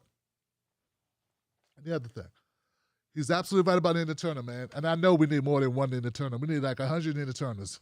I know, man, and I'm not even joking. We really do. He said 100 Bernie Sanders and 100 Nina Turners. I understand what you're saying, man. That's part of the problem is that people are expecting Nina to do everything by herself. I'm already getting it. I'm getting people saying that now. Tim, you support Nina. What if she's not able to do this, or she's not able to turn around the squad, or she's not able to... I'm like, goodness gracious, man. What do you do for a living? I wonder if people look at you and say, hey, can you go into this one institution by yourself and fix everything? And if you don't, you failed us. Now I'm going to blame Tim Black. Dog, that's exactly the type of weird comments I get. Repeatedly. It's almost like, damn, man, like, what do you want us to do? Nothing? Well, go watch those channels where they say everything's wrong, there's nothing. I get it. I understand you feel that way, that you feel like there's nothing that's going to help and everybody's corrupt. That's fine. And I know some popular channels that have a whole lot of viewers. That's all they say. Go over there. That's where most people left and went anyway. I get it, man. There's always room at the desperation table. There's always room at the I'm so angry I could scream table. There's always room at that table, man, because people can relate to that feeling because a lot of people feel that way. But that's not my table. At my table, I come from a group of people that can't just throw their hands up and say, fuck it, because we're already so fucked. Do you understand? Some people can say that. Some people have the ability to say that because they're in a position where they're not really dependent on anything from the government. They don't need anything from the government. They are good. A lot of these people are good. Do you understand good? They're doing well. All right, I'm going to go next call. Jesus Christ, man. 707. You're live. What's your name? What's your comment, 707? Tim, this is Gabe calling from Northern California. How you doing, brother? Gabe, what's up, brother? Been a minute. It's been a minute, man. Just out here working and doing my night shift tonight, man. Figured I'd give you a call while I got the time and spread some zest, I guess. But yeah, I just want to touch on a couple things, man. I wanted to touch on coalition building, and I wanted to touch on how we could actually make some things happen. Now, I'm from the Bay Area, and I'm part Mexican, and so a lot of my family are involved in different sides, different factions of being Mexican, I guess you could call it. You feel me? And so in our prison system, we have these things, or we used to have this shit where, and they still do forms of it, where it's called indeterminate shoe sentences. Just basically, you get locked down for months. You don't talk to nobody. Like, these are people who are locked down completely. People's fathers, uncles, even grandfathers been in these cells, unable to even talk to people years. And so this was all brought about mostly during crime bill reforms from Joe Biden. He made it possible to put gang injunctions on people through small things. Like in Northern California, a lot of us are farmers. So a lot of us, if you look it up, would more so associate with the Huelga bird and the United Farm Workers Movement and AFL-CIO, what they did back in the day with Cesar Chavez. He went to jail here in Northern California in Salinas. Anyways, my point is this.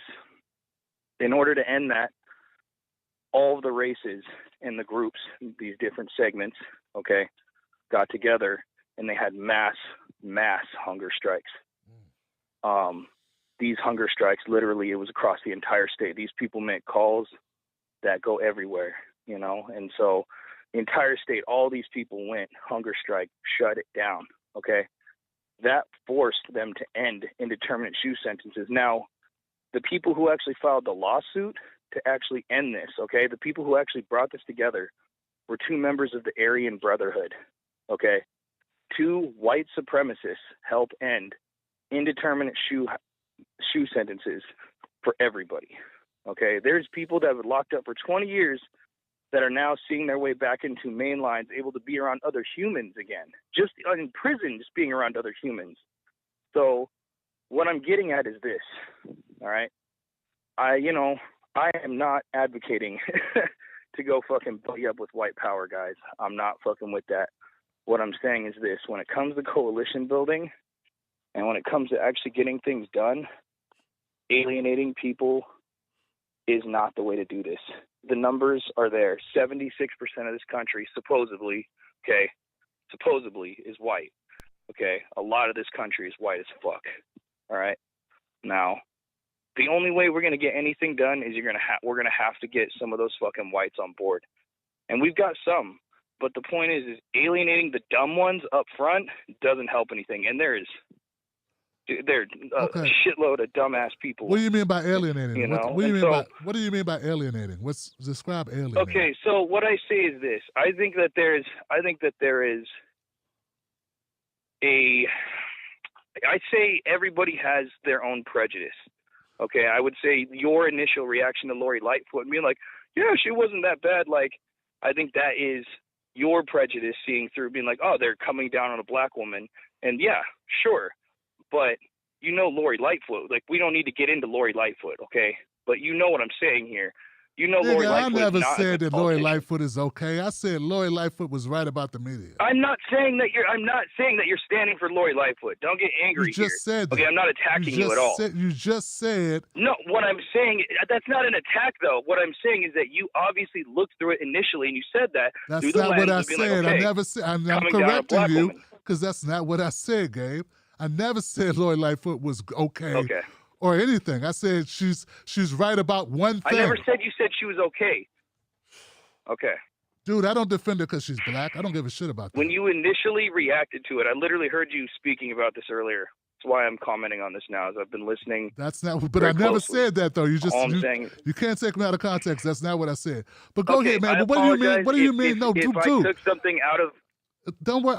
Why use me as an example? All I'm saying, brother, don't use me as an example. I'm not trying to fight with you here. Dude, don't use me as an example. I said, what do you mean by alienating?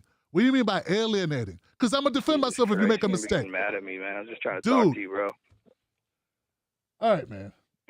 All right, so this is my problem. This is my problem. We can't go back and forth because there's a delay. Here's my problem. When people sound like you, typically, what they're saying is they want black people not to say shit about black shit. You understand what I'm saying? Because black shit is divisive. So, yes, those white supremacists, they got behind that deal because that supported everyone, because they were suffering.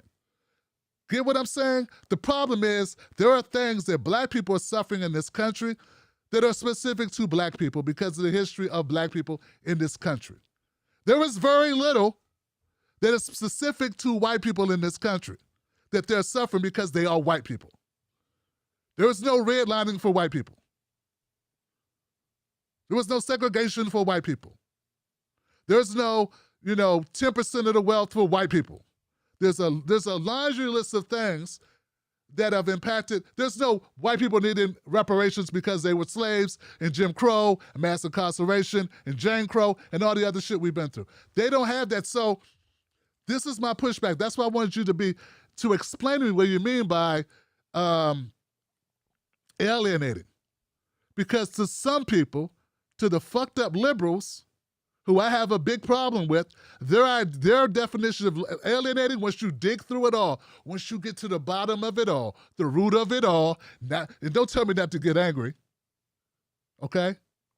At the end of the day, the real thing is, they don't want me to talk about no black shit. They want me to be colorist and talk about only the stuff that the other white people feel, which is back. So you listen to my show. Did you listen to when I talked about critical race theory? You sound like you're using the talking points that critical race theorists use. We would all get along if the black people would just stop being black and stop talking about black people's shit. Now, I don't know what kind of Mexican you are, how you really identify or whatever on census, or I'm going to get into all that. But what I'm saying is, I'm black all day. I'm standing on it. These are the issues that we have. I'm not going to tone it down. I'm not going to rock with the Boogaloo Boys. If the Boogaloo Boys want to rock with me, they're going to rock with me on black issues. Show that you're going to rock with me on black issues. Because rocking with me on America issues is different than rocking with me on black issues. Even though black issues are American issues, white people tend not to, just like conservatives, they tend not to see black issues as American issues. That's the problem. It's not because I didn't treat you nice on this call. You said something about me treating Lori Lightfoot. I did not treat Lori Lightfoot in any special way. I did not dig into her ass about Chicago because she was talking about media, which I agree. There is a very much lopsided situation in media when it comes to black reporters. It just is. She's right about one thing. I didn't say support her and vote for her. I just didn't tear her ass up about another issue. In fact, you can do that with almost anybody. They bring out one thing, you can ignore that there's validity and point to a bunch of other shit they've done that's not good. But I doubled back and got her. So as long as we're clear, this is a problem. And this is not just for you, Gabe. This is for everybody.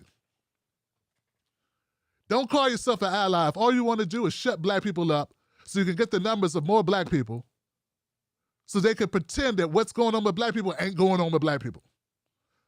And stop making it seem like what the remedies that we get will be some cause and effect of working with everyone else. At the end of the day, America's racist as fuck, and the idea is that we'll only get leftovers. We can only benefit if white people benefit first. Affirmative action. Who benefited most from affirmative action? White people. Why? Because white women are minorities too. They wrote that in there. Do you understand that? That keeps happening. And if we're ever going to stop being at the bottom of the bottom, we have to advocate for issues that impact us and be willing to stand up and say, hey, we need this taken care of. This is for black people. This is what we need. I don't hear you complaining about being divisive when the Asian Americans just got to act. And the Pacific Islanders just got an act. I didn't hear you going, that's divisive, they're alienating white people. No one said that. No one said that. Instead, they said, why aren't black people being more supportive of it? No one says that about the George Floyd Policing Act. No one says, why aren't more white people being more supportive of that? Why aren't more Asians being more supportive of that? Why aren't Pacific Islanders being more supportive of that? This is a learning moment. So don't tell me you called up here and they didn't mean to piss me off. Well, don't take me out of context. I'm sitting right here, dude. I got to respond to it because it's not true. And also, realize how you sound. And I hope I cleared that up for you. Not saying you're a bad person. A lot of people do this. In fact, the entire left does this. The entire left does what you're saying. Well, not the entire. A lot of people on the left do exactly what you're saying. That's why they don't cover George Floyd, dude. The biggest civil rights incident in the last 50 years. They didn't cover it. Why? Because it's considered divisive.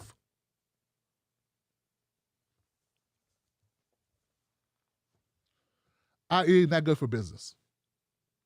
Because the majority of white people just didn't give enough of a damn about it. And I'm not divisive for knowing it, for recognizing it. Water is wet. I'm not divisive because I know water is wet. All right, I'm gonna go next call. And the next caller, do not feel that you have to comment on this shit. All right? Do not feel like you have to comment on this shit. Please. It's an open forum. You don't have to talk about this. Hate when the topic gets so deep that other people can't talk.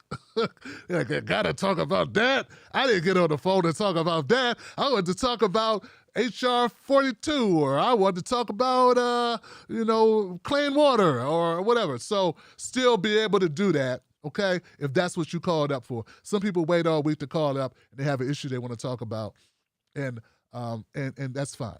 All right, I'm going to go next call. Jesus Christ. All right, 614, you're live if you're still there. What's your name? What's your comment?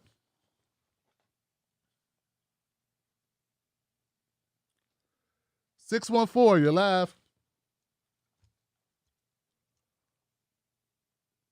Okay, maybe not.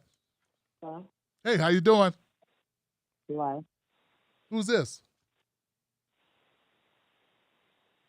Hello? Who is this? Hello? Hello? You can't hear us, but we hear you, so I don't know what to tell you, Johnson. I don't know what to tell you. I don't know what to tell you. We hear you, but you don't hear us. I'm going to 213. 213, you're live, Freedom Friday. What is your name and what is your comment? Hi, Tim. This is Christy from Los Angeles. Christy, what's up? What's on your mind, Christy? Well, I had stuff from earlier. I know you said, well, I do want to say this. I used to do that. I used to think that I used to not want to alienate people so much, especially in my job, because I do HR and before COVID, I was always around non-Black. I would always be the only Black person in the room. But I got to this place where I feel like by me not alienating them, I am basically abusing myself, because if you take it down to an individual level, you're the only person who cares about you. Like if they were to do things that were sideways, and they would, with Black people, and I didn't say anything, and for years I didn't. I started saying stuff, but I know if I didn't, or I tried to do it in a way where I wasn't being direct, because I'm good at using sugar, but I had to be really direct, and sometimes I would have to alienate them, because if I didn't, they just wouldn't get it.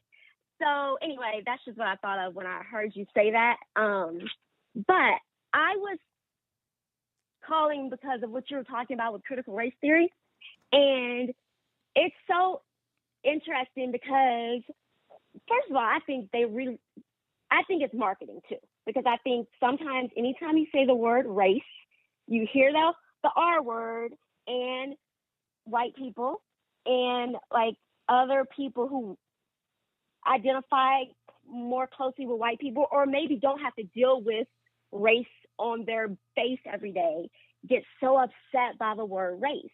But it's so embedded in everything we do. And so this is just what I was thinking of when you were talking about it. So I live in a white neighborhood. I grew up in a Black neighborhood, all Black. Now I live in a white neighborhood, and I'm actually glad that I got to see this, because if I didn't, I wouldn't have even understood what was going on. So I walk down the street in my neighborhood every day. It's gorgeous. It smells like flowers. It's clean. There's never any trash. It's just a beautiful street. I don't even understand it. To where I started being like, how is this possible? And so one day I told my friend, the people come and clean it every 2 days. I started asking the people I saw cleaning, like, how often do y'all clean the street? There's never trash. And so I told my friend, I'm in California, but she's in like DMV area. So I told her, and she was like, yeah, I mean, I went to Baltimore the other day and saw all these people throwing trash. And I didn't even want to explain to her. It was too much for me to explain my point, that she was making my point.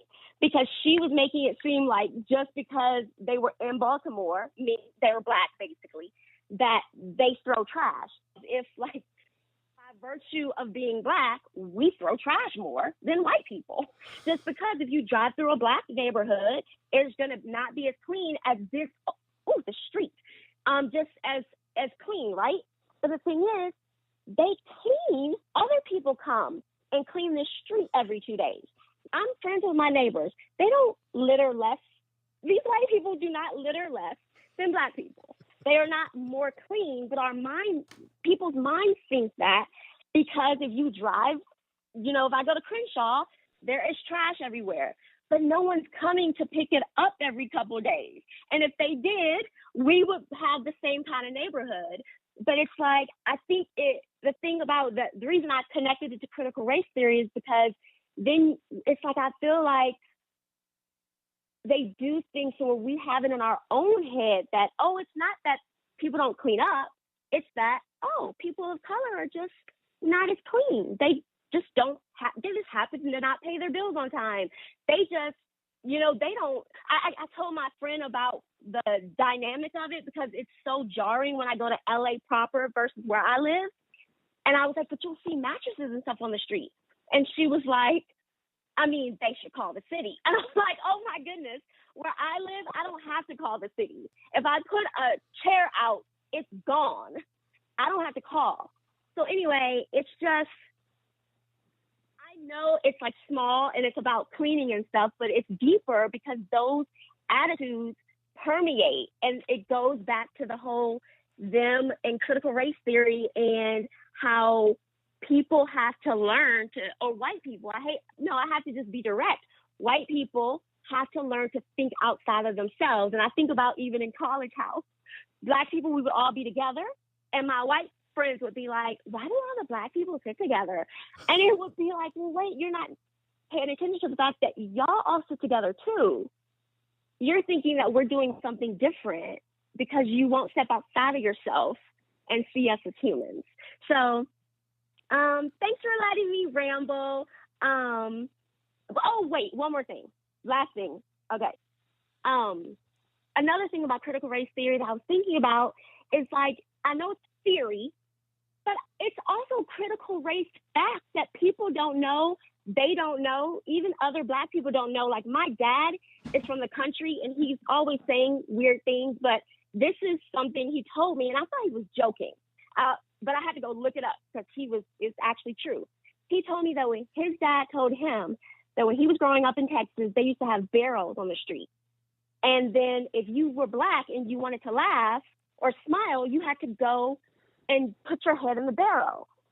And that's where the term laughing barrel came from. And I was like, no way. He's making this up. There's no way that this is true. And I went and looked it up and it's like, whoa, that's mind blowing that there were actually barrels because white people didn't want to see black people smile or laugh. And so if you have that, I guess into the ground and in the air and how you're brought up, how can you say that that's not going to affect you? So I'm saying, forget the theory, just teach the facts. Teach them those facts about history and what happened to all of the people in this country. Okay, I'm sorry. Thank you so much for letting me ramble. Love the show, Tim. And I know you're always saying Chrissy be talking, so thank you. Bye-bye. You got it, Chrissy. Thank you so much. Wow, y'all. Wow. Damn. Had to put your head in a barrel, huh? There was one on just adding to that, something I learned. I think it was Irami who said this. I think it was him. I may have read it. Back in World War II, when black soldiers went to World War II and they were making more money overseas, and they were sending that money home to their wives, it put their wives in a position where they didn't have to work. They could be housewives like white women. And the white women didn't like that. So they started passing ordinances that black women had to work even if they didn't need to. They couldn't stay home with their kids. They had to go out and work or they would go to jail. See, there were vagrancy laws for black people in various parts of the country where if a black person didn't have a job, they would send them to jail. And you could not be idle if you were black. You had to have a job, work for somebody white. So that's not in the help. That should be in that movie, The Help. That should be included in the help, but it's not. So black women were forcibly removed from the home. They couldn't stay home and mother their children. They had to go take care of white women's children and clean white women's houses because white women didn't like black women not having to work hard anymore in the fields. Just a little bit of critical race theory. Now, why would you not want people to know that? Because if you know that, then you might understand, hey, the breakdown of the black family that everyone loves to talk about, that Ben Shapiro and Candace Owens and all these other assholes like to talk about, never includes those facts. Never includes those facts. It's just history. Instead, they make it something that's pathologically wrong with black people.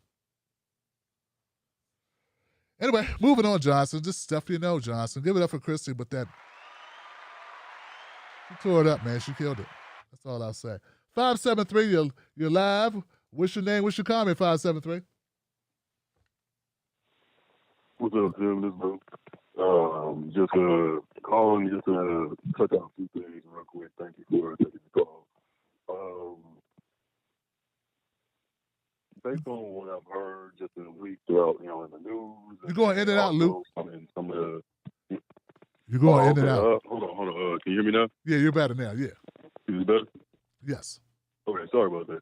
No problem. But what I was saying was, some of the vilest and most racist people must be working in teaching professions because how the hell else do we keep ending up with these raggedy mugs every generation, and they are every bit as bigoted and racist and fact-averse as their ancestors.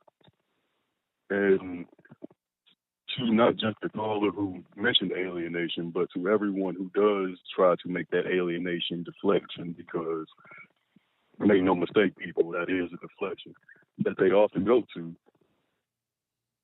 But what the hell do black people need to reach out for? Like, in what ways have we aggrieved white people in America? I'll wait. Because even if they want to be just head in the sand, in terms of their economic theory, and they want to say, social programs and wage stagnation, but all of the economic anxiety that white people are experiencing is because of other white people passing policies trying to hurt us and getting them and considering it collateral damage. So all the talk about alienation is bullshit. Like, we don't, in my opinion, what we need to be focusing on is getting our mutual aid together, getting our own land grab. I believe you may have been, I don't know if it was you who covered it, but somebody recently covered how, obviously reparations on the national level is pretty much dead. That ain't coming from Biden. HR 40 was a stall tactic to begin with. And they ain't even finished. They already, he and Clyburn already said they can't get the votes through the Senate and the House for it. So that's dead in the water. And even on more state and local levels, they are trying to dictate how you can use your reparations if you do get them. That's a block grant. It ain't reparations. So I think the reason they do that is because they want to prevent a land grab. If they were to allot reparations, in the different forms that to me it'd be way more important to get the land because you can cultivate it, you can live off of it, you can barter with it, you can sell it if you want to or whatever. You can extract wealth from it and put work into it. But I guess I say that to say, it's not just the MAGA crowd that we're dealing with on this racist issue. Most of the individuals that consider themselves decent liberal allies, they still center every conversation with regard to race relations on the needs and whims and feelings of white people. Like they're still like you mentioned affirmative action and how that mainly helped white people. There's still affirmative action in politics because white men are roughly 30% of the U.S. population. They are 62% of elected officials. So they are so thoroughly overrepresented in every way, shape, or form. But these are the people who feel most aggrieved in this country are quite literally the most overrepresented, defended, overcoddled, mollycoddled bitch boys of all existence. And I'm kind of just sick of it. Like, I know what we're not about to do is spend the rest of our lives explaining and debating our fucking humanity with these ass clowns.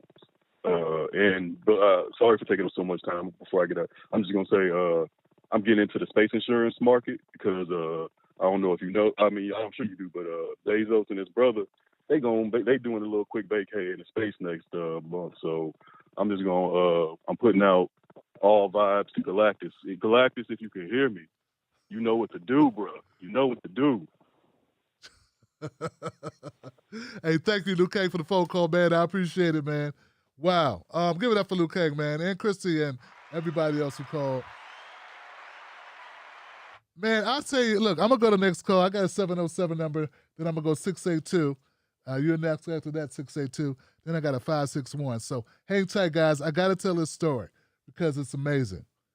Now, Gabe, I know you're gone, brother, but I got to tell you this story, man. And consider tonight tough love. There are some folks, man. Forget that. Here's the story. I work with a guy. Last job I had before I did this full time. Okay, it wasn't that long ago because I was doing this part time. I was working full time and I was still doing this. This was back in, this was like 8 years ago, something like that. Okay, so there was a guy I had worked with for 5 years before that. His name was Joe. I thought Joe was Italian. Now, I was an administrator, a systems administrator, a land manager, and then when I got promoted to the last position I had was I oversaw all the technology for all the execs in the Department of Justice as a contractor, not a government contractor, but as a contractor, as a government contractor, not a HUD employee or government employee, but a contractor. I knew Joe for 5 years. He had his own business. He was a sharp dressing, smooth talking, cool guy, and we chop it up and we talk. And there'd be things I do for his clients who also worked on site at HUD. One of the last things I did, the last couple months I was there, is Joe got locked out of his account. And I never had to help him with his account before. When I went into his account to help him, I realized his name was Jose. Now, I know Joe for 5 years. I met his daughter. He told me about his daughter, his wife, everything. I know got 5 years friends. We'd have lunch together.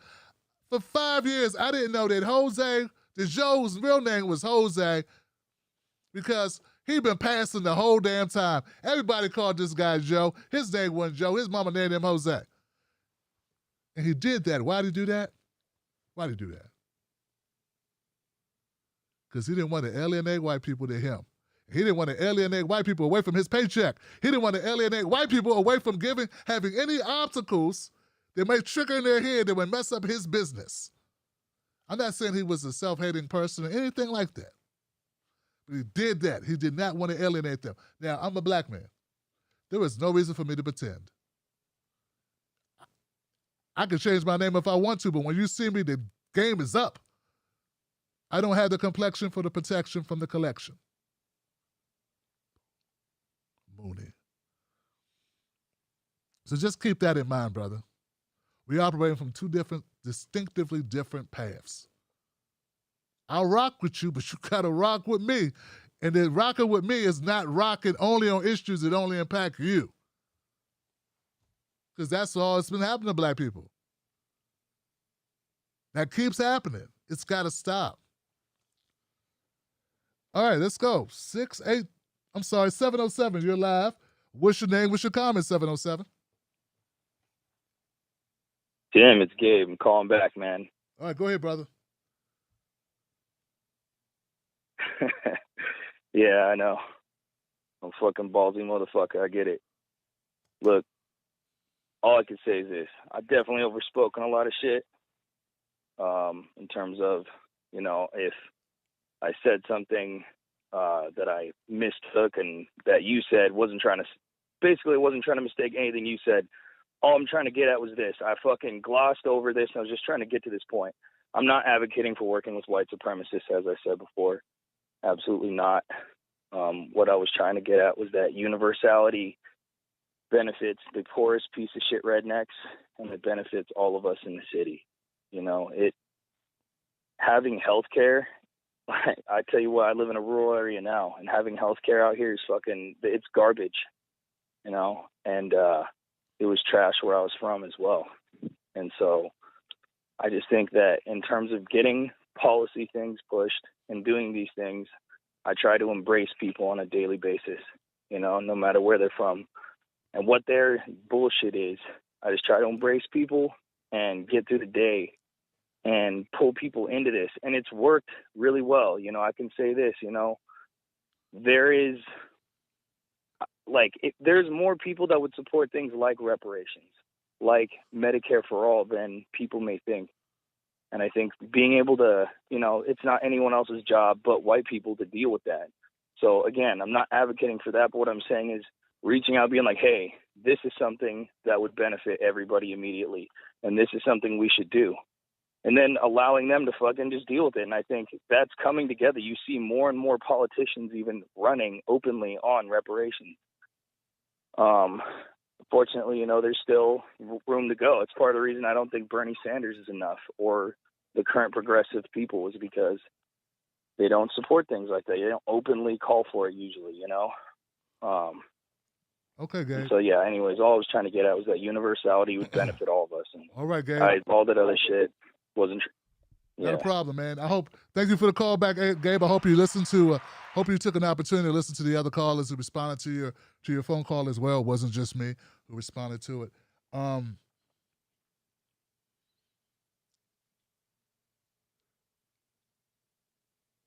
I used to be that way. I used to think that as well. You can be nice and embrace people. That's fine. I embrace people all the time. Why do you think you're watching the most diverse? You know what? The reason why I have the most diverse show on the left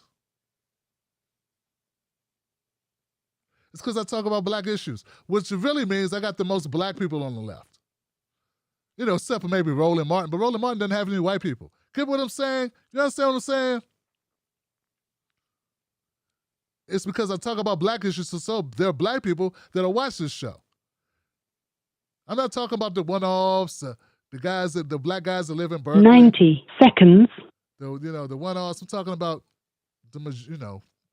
I got brothers from Alabama, brothers from Beaumont, Texas. I got brothers from Harlem. I got brothers and sisters all over this country from the inner cities, Johnson. You know what I'm saying? And then I have white folks from the Midwest and white folks from the mid-city and the city and white folks from suburbia. So I got, but you got to have the guts to be this. 60 seconds. I hate this thing talking. So let me just say this and wrap it up, man. America's been talking about universal health care for a century or more. See, people don't know this. America's been talking about universal health care for a long time. You know why we really don't have it? Do you know why we really don't have universal health care? Because white people didn't want black people to get it too.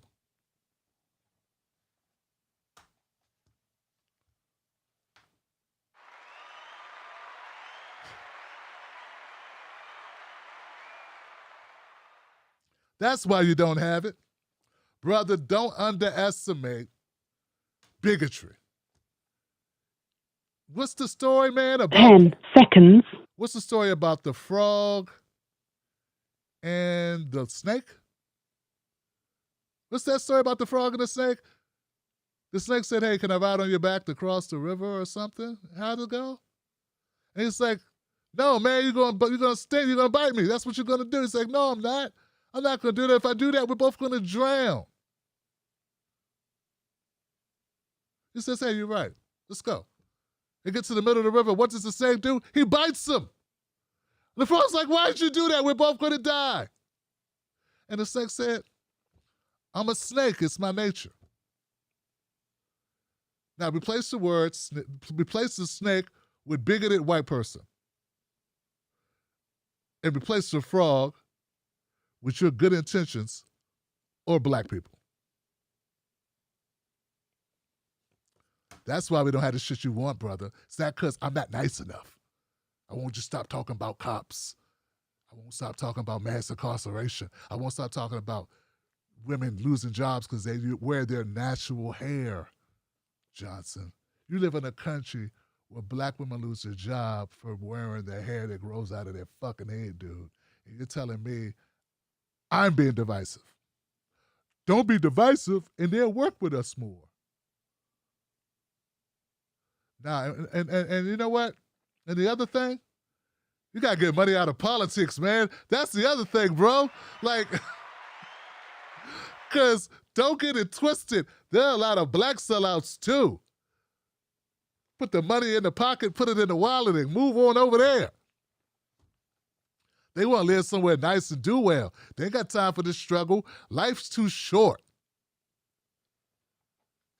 They just like, let me just get my money, man. This is you talking about, man, we shall overcome. Good. I'm going to go ahead and overcome this mortgage. So we need to get money out of politics because as long as money's in politics, we're going to have people willing to do certain things that work against all our interests. So we have bigotry. That's a big part of it.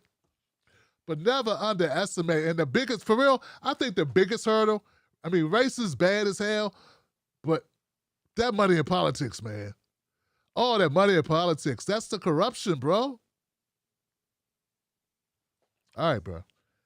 Hell, we already want most Americans do want universal health care at this point. We have gotten better on that. I think we passed it where white people be like, why are these black people getting universal health care? They don't work hard enough to get it. They don't work. Why do they get to piggyback off the system? I'd rather have to barely afford mine than them to get it for free. There are people who actually believe that, Johnson. I'm not overestimating this. Think about it. Isn't that really what people are saying? When they see you see somebody with an independence card or food stamps or something, they're saying, even if they have barely been able to pay for theirs, the fact that you're getting some and they feel that you don't deserve it, they don't know why that person has an independence card. They have an independence card because they lost their husband in an accident or in war. And now it's just one single mom whose husband died in Afghanistan. They don't know, but all they see is a black woman with an independence card, and they put in their head means she don't work hard enough, she don't deserve it. I'd rather her not have nothing. Think about it. So, but remember, the money out of politics, man, that's huge. I mean, you sound like a young guy, so it's like, it's okay, man. Just listen, bro. Listen. That money out of politics is a big thing, man, because we got people betraying. We got black people betraying black people all the time because of money, bro. If you're on the bottom, if you feel like you're on the bottom and you are on the bottom, that's why you feel that way. And you like, hey, I got to take this opportunity. I can't turn it down. That's why if you watch my video about when I went to the Dr. Phil show, so many black people applauded me because they know most people, given their situation, all they got to do is throw somebody under the bus and get their 5 minutes of fame, they would have took that shit. I don't have a cousin who can hook me up. I don't have a friend that works for the biggest independent news network in the world that I can go work there for a decade.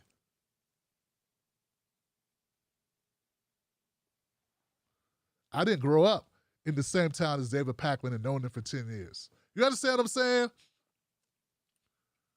I'm not some of the founders of TYT whose cousins work in Hollywood. Like real shit, dude. So anyway, there's a lot of moving pieces in this. Okay? That's all I'm saying. Money out of politics is a key component of it. It's not just race. It's add money and politics in it as well. Both of those things. All right, I'm going to go next call. 682, thank you for waiting. You're live. What's your name? What's your comment? 682.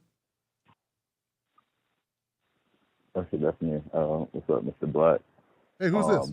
Just have a quick question. My name is Mark. Okay, what's up, Mark? Yeah, just had a question for you, man. When do you think Black people ever get a win in this country? Get a what? A win? A win.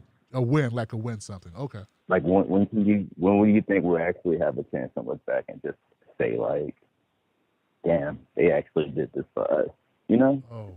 Like I look back at the civil rights and I kind of realized that we were kind of not an afterthought, but it was never exclusively for us, if you get what I'm saying. Like when will they actually take care of the wrongs they actually committed? When do you think, if ever? Wow, Mark, man. Give it up for Mark with the important phone call, man. The hardest question of the night came from Mark, man. Damn, Mark.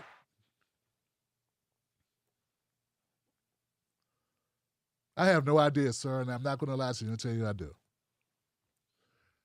I'm not going to lie to you. I have no idea when that's going to happen. I know one thing. It's never going to happen if Black people are so afraid to make a demand because they're going to be seen as being divisive or upsetting the apple cart or some other excuse or whatever to be fashionably or politically correct or basically not to piss off white people so they're not screaming and hollering like that white lady was when we brought up critical race theory. I don't know if you saw that clip. But as long as white people react like this,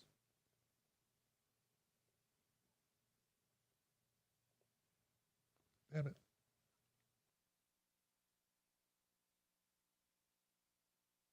Just because I do not want critical race theory taught to my children in school does not mean that I'm a racist, damn it.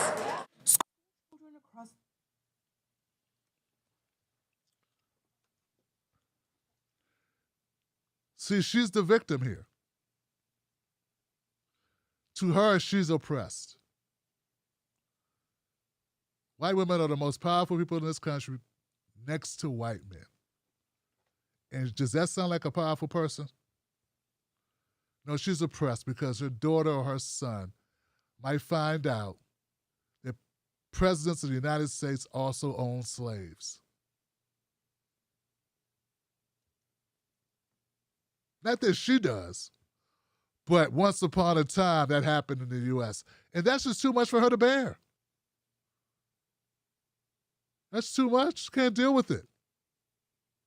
So you ask, when will we get a win? When will we get a fair shake? When will they go back and right their wrongs?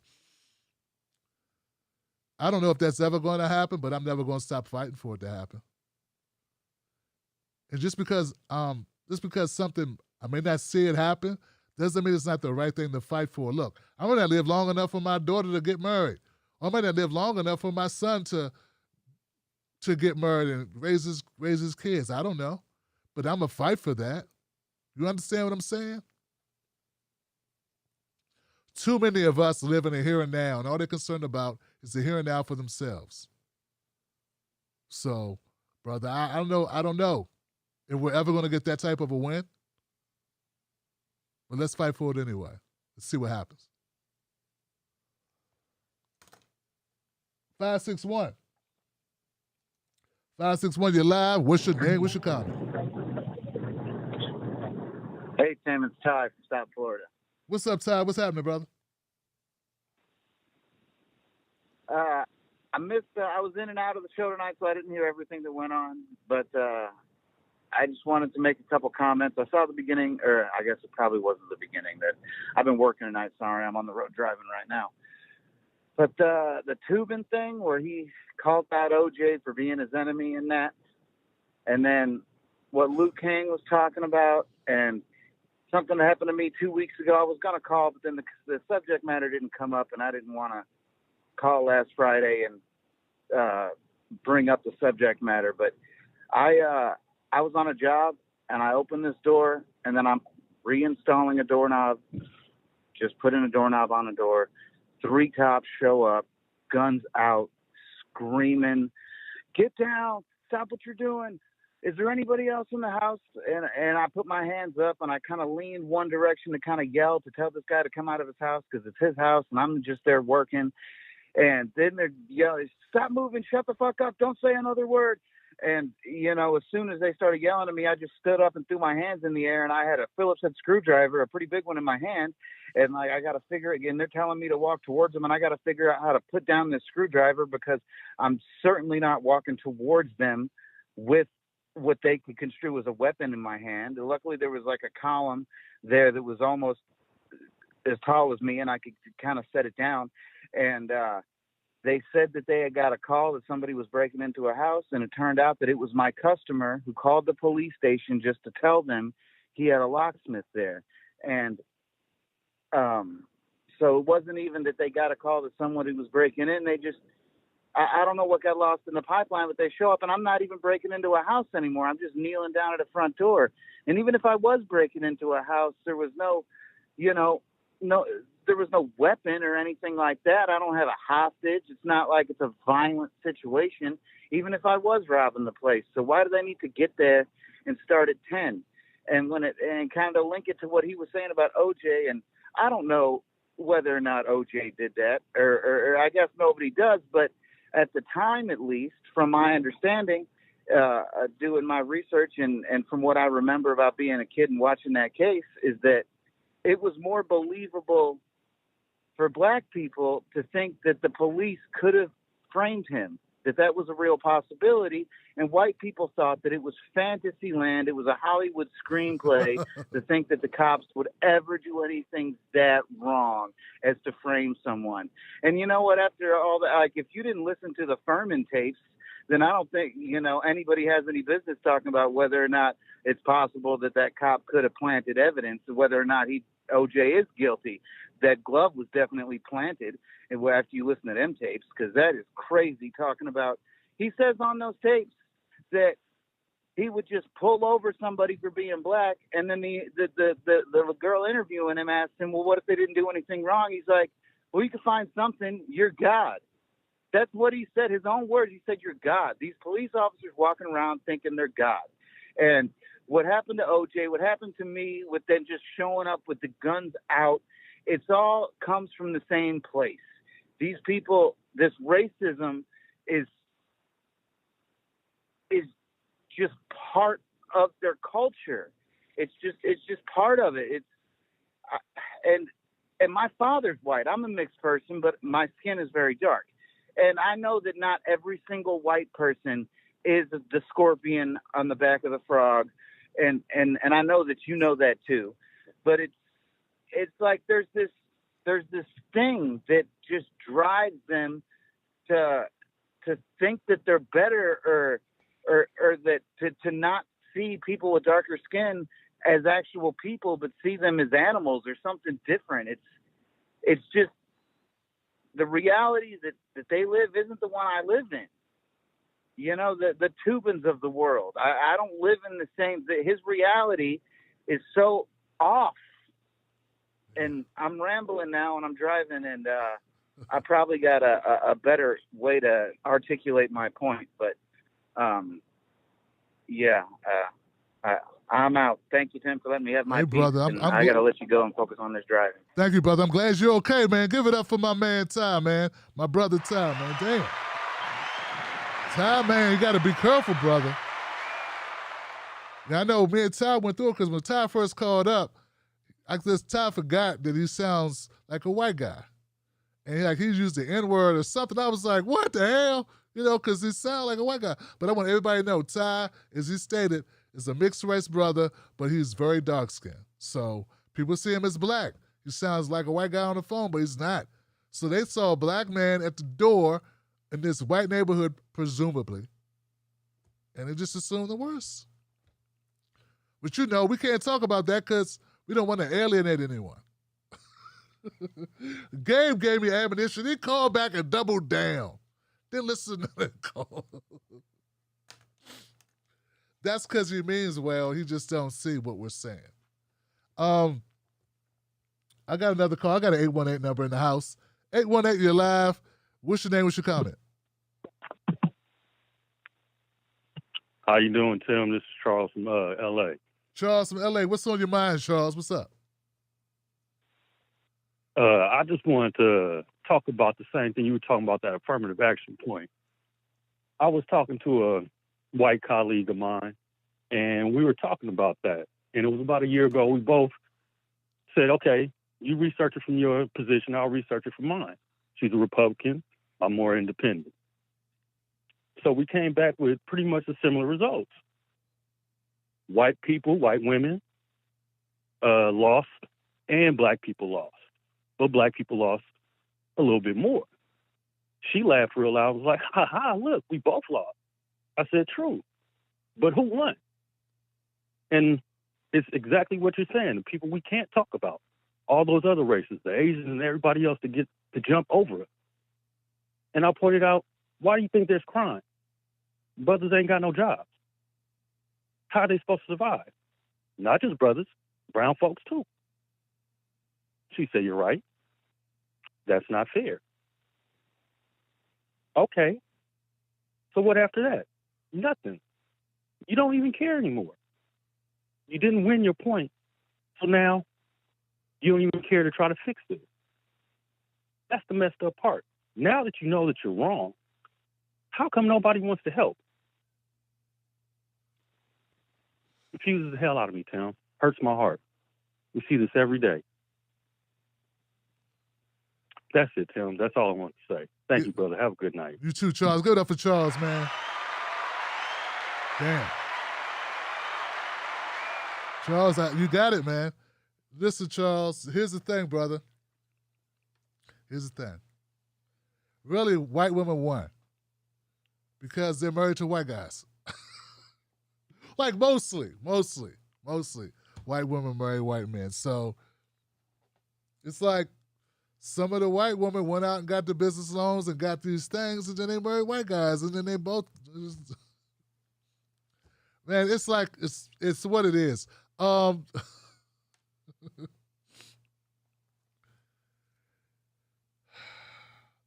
If people really knew, and that's why this show is important, guys, because somewhere you got to go to get different information that you're not just gonna get everywhere else. I try to make it interesting. I try to make it light. I try not to make it like, getting a root canal. You know what I'm saying?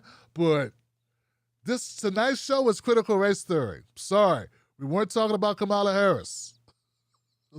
We did that last week. I did that on Tuesday. Should have been here for it. It was a laugh, right?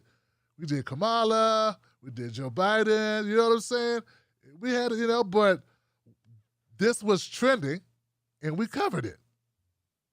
And race is intertwined in so much. Wow, guys, this was a great night it just was. I feel damn good about it. I feel damn good about how we ended up. No one knows how it's going to go, man. That's the thing about phone calls. You never know what phone calls you're going to get. You never know what a person's going to say. You never know what my reaction is going to be. That's the part of it. That's it, man. Come on now. It's exciting. But, I mean, I may be mean, but I'm meaningful, and I mean you well. And I got a point. And the point is, if we don't stand up, stand all the way up. That's what I'm doing. I'm standing all the way up. And I'm inspiring some people. There's going to be some other people that come, and they're going to stand all the way the hell up too. And we're going to keep this going. And we're going to grow the Tim Black Wolfpack, and we're going to do some other things that are more important to impact the world. That's what we're working on. So to everybody who called the show tonight, man, give it up to everybody who called in, man. Take guts to call this show. Shit, Gabe called twice. That takes guts. And you're welcome here to call, Gabe. I want to see your growth, man. So stay with us. Don't just have this happen. Let's see how you talk a month from now, 6 months from now, as you grow, as you get more information and as your perspective changes, and just to see how you do. Because I believe, man, that growth is always possible, and we can always see things more clearer. So, yeah, man. All right, guys, I'm going to go to the comment section now, okay? It's late. Hey, man, I made cauliflower General Tso. It was amazing, Johnson. Who needs chicken when you got cauliflower? Give it up for cauliflower, Johnson. Who knew? All right. Where'd that come from, Tim? It was random as hell. Random's good sometimes. All right. I got a couple comments here. Keith Weston says, Keith Weston.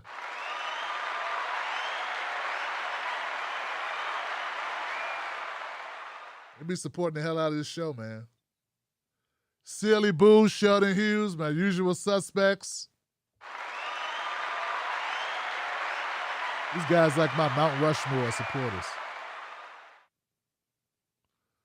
They recognize I put it all on the line every time, man. I know some people don't want to hear this. I know that. But if I don't do it, who gonna do it? Who gonna say it?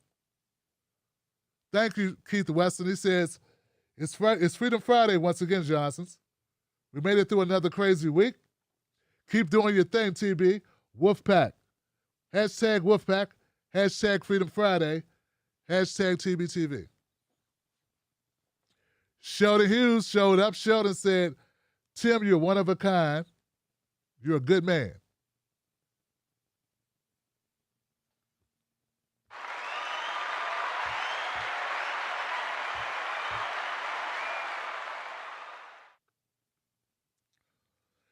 Silly Boo called up. She said, Tim Black, thank you for all that you do. Thank you, Silly Boo.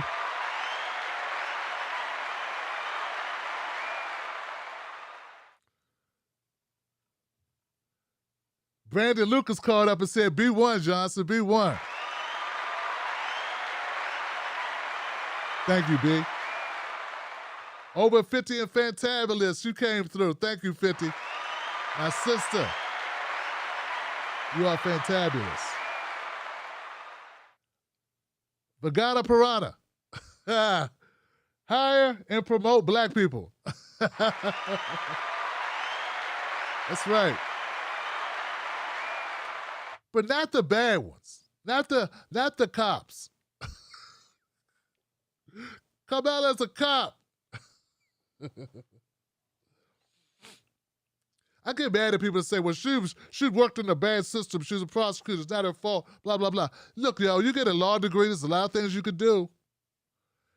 Law degree, you could go get some people out of jail. Your law degree, you can go defend some single moms. Law degree, it's a lot of things you can do with a law degree.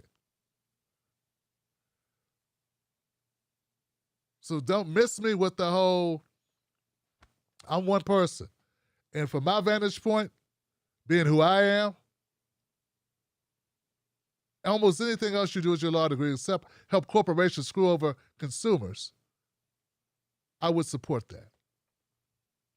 Almost anything else besides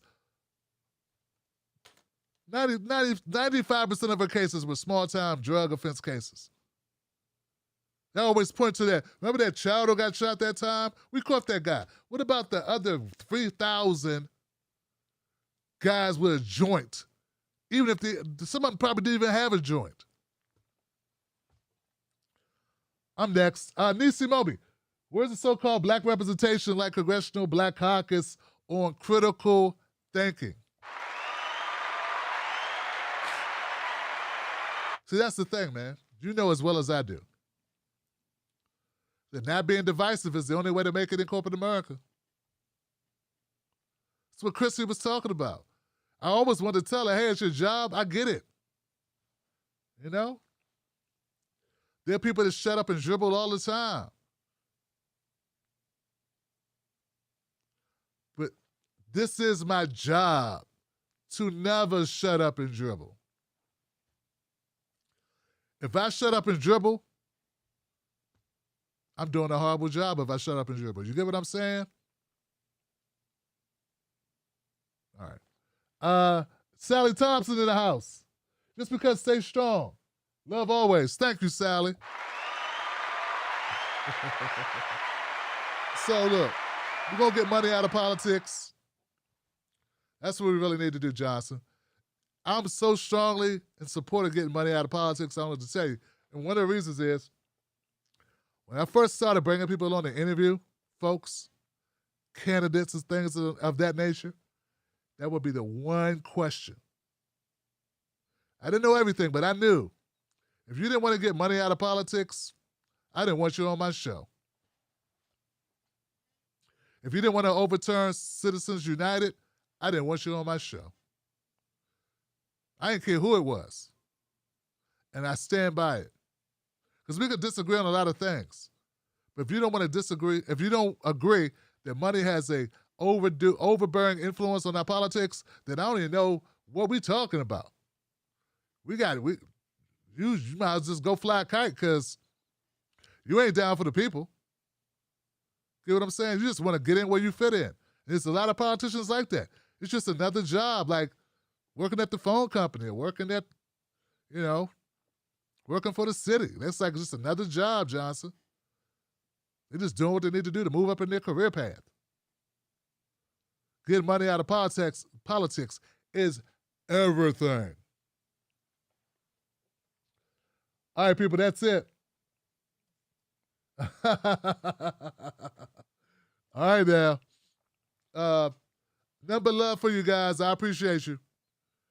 Moderators, I love you, moderators. Thank you. Appreciate you. All my Wolfpack members, thank you so much. If for some reason you still like this show, go to jointimblack.com, become a member of the show. Please share this show. Let people know about this show. I don't think people know what we do here. I don't think enough people know about us. I need to work harder to get the word out. Anybody with marketing experience, email me. People with marketing experience, meaning you've worked in marketing. Hit me up. We need to talk.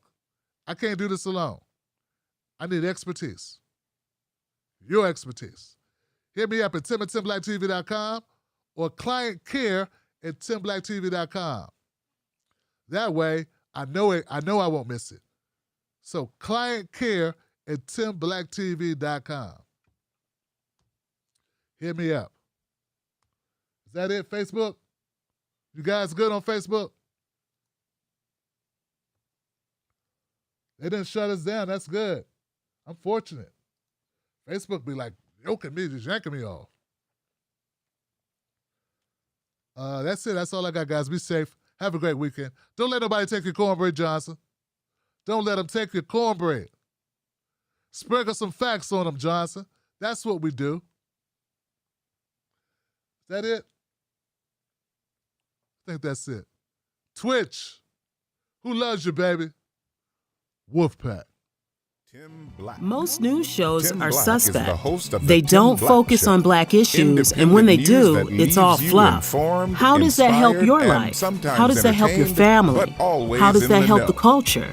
They don't. The Tim Black Show is different. Tim Black gives you news for people who can't stand the news. Real, authentic, researched, entertaining, Thank you on for point. using Blog Talk Don't let Radio. nobody take your Goodbye. cornbread. Visit www.timblacktv.com today. Get black breaking news, politics, culture from someone you can trust. timblacktv.com. Join us today.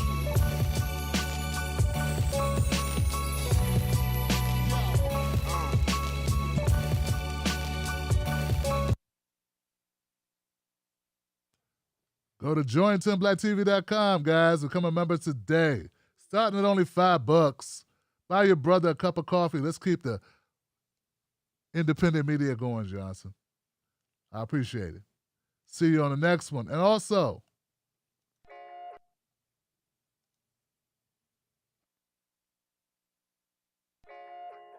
Let me ask you something. Do they know us? When I say they, I mean the talking heads on cable news. Do they know you? I mean, they talk about the world as if it's a sport. They play political games, report on our pain, rack our brain to feed the stock exchange, but do they know us? Do they know what we care about? Nope. They're too far away. They can't see us. They can't feel us. They can't relate to us. See, when you want to know what's going on in your world, trust someone who lives in your world. Subscribe.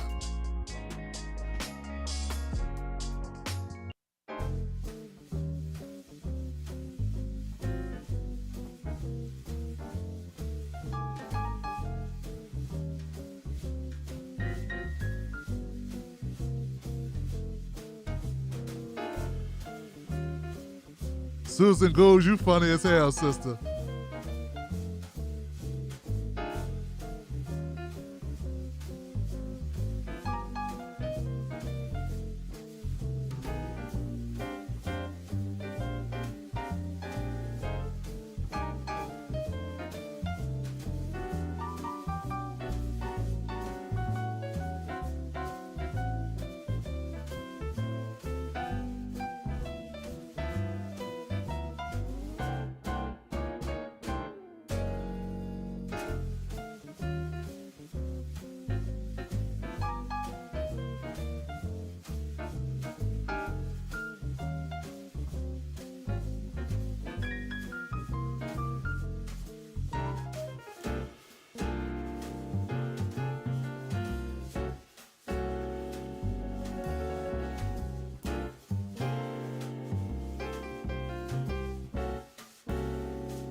Shout out to you, Darren Horton, my brother. Christina Estrada, thank you. Julia Black, my Facebook people, thank you guys. Big Phillip, Junius Howard, Brian Simmons, thank you for being here. Have a safe weekend, y'all, for real. Real talk.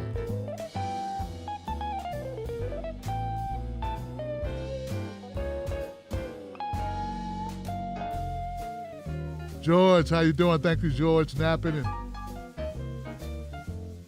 And Tim Nichols, thank you for being here, Tim Nichols. All the Wolfpack. Great call, Alex.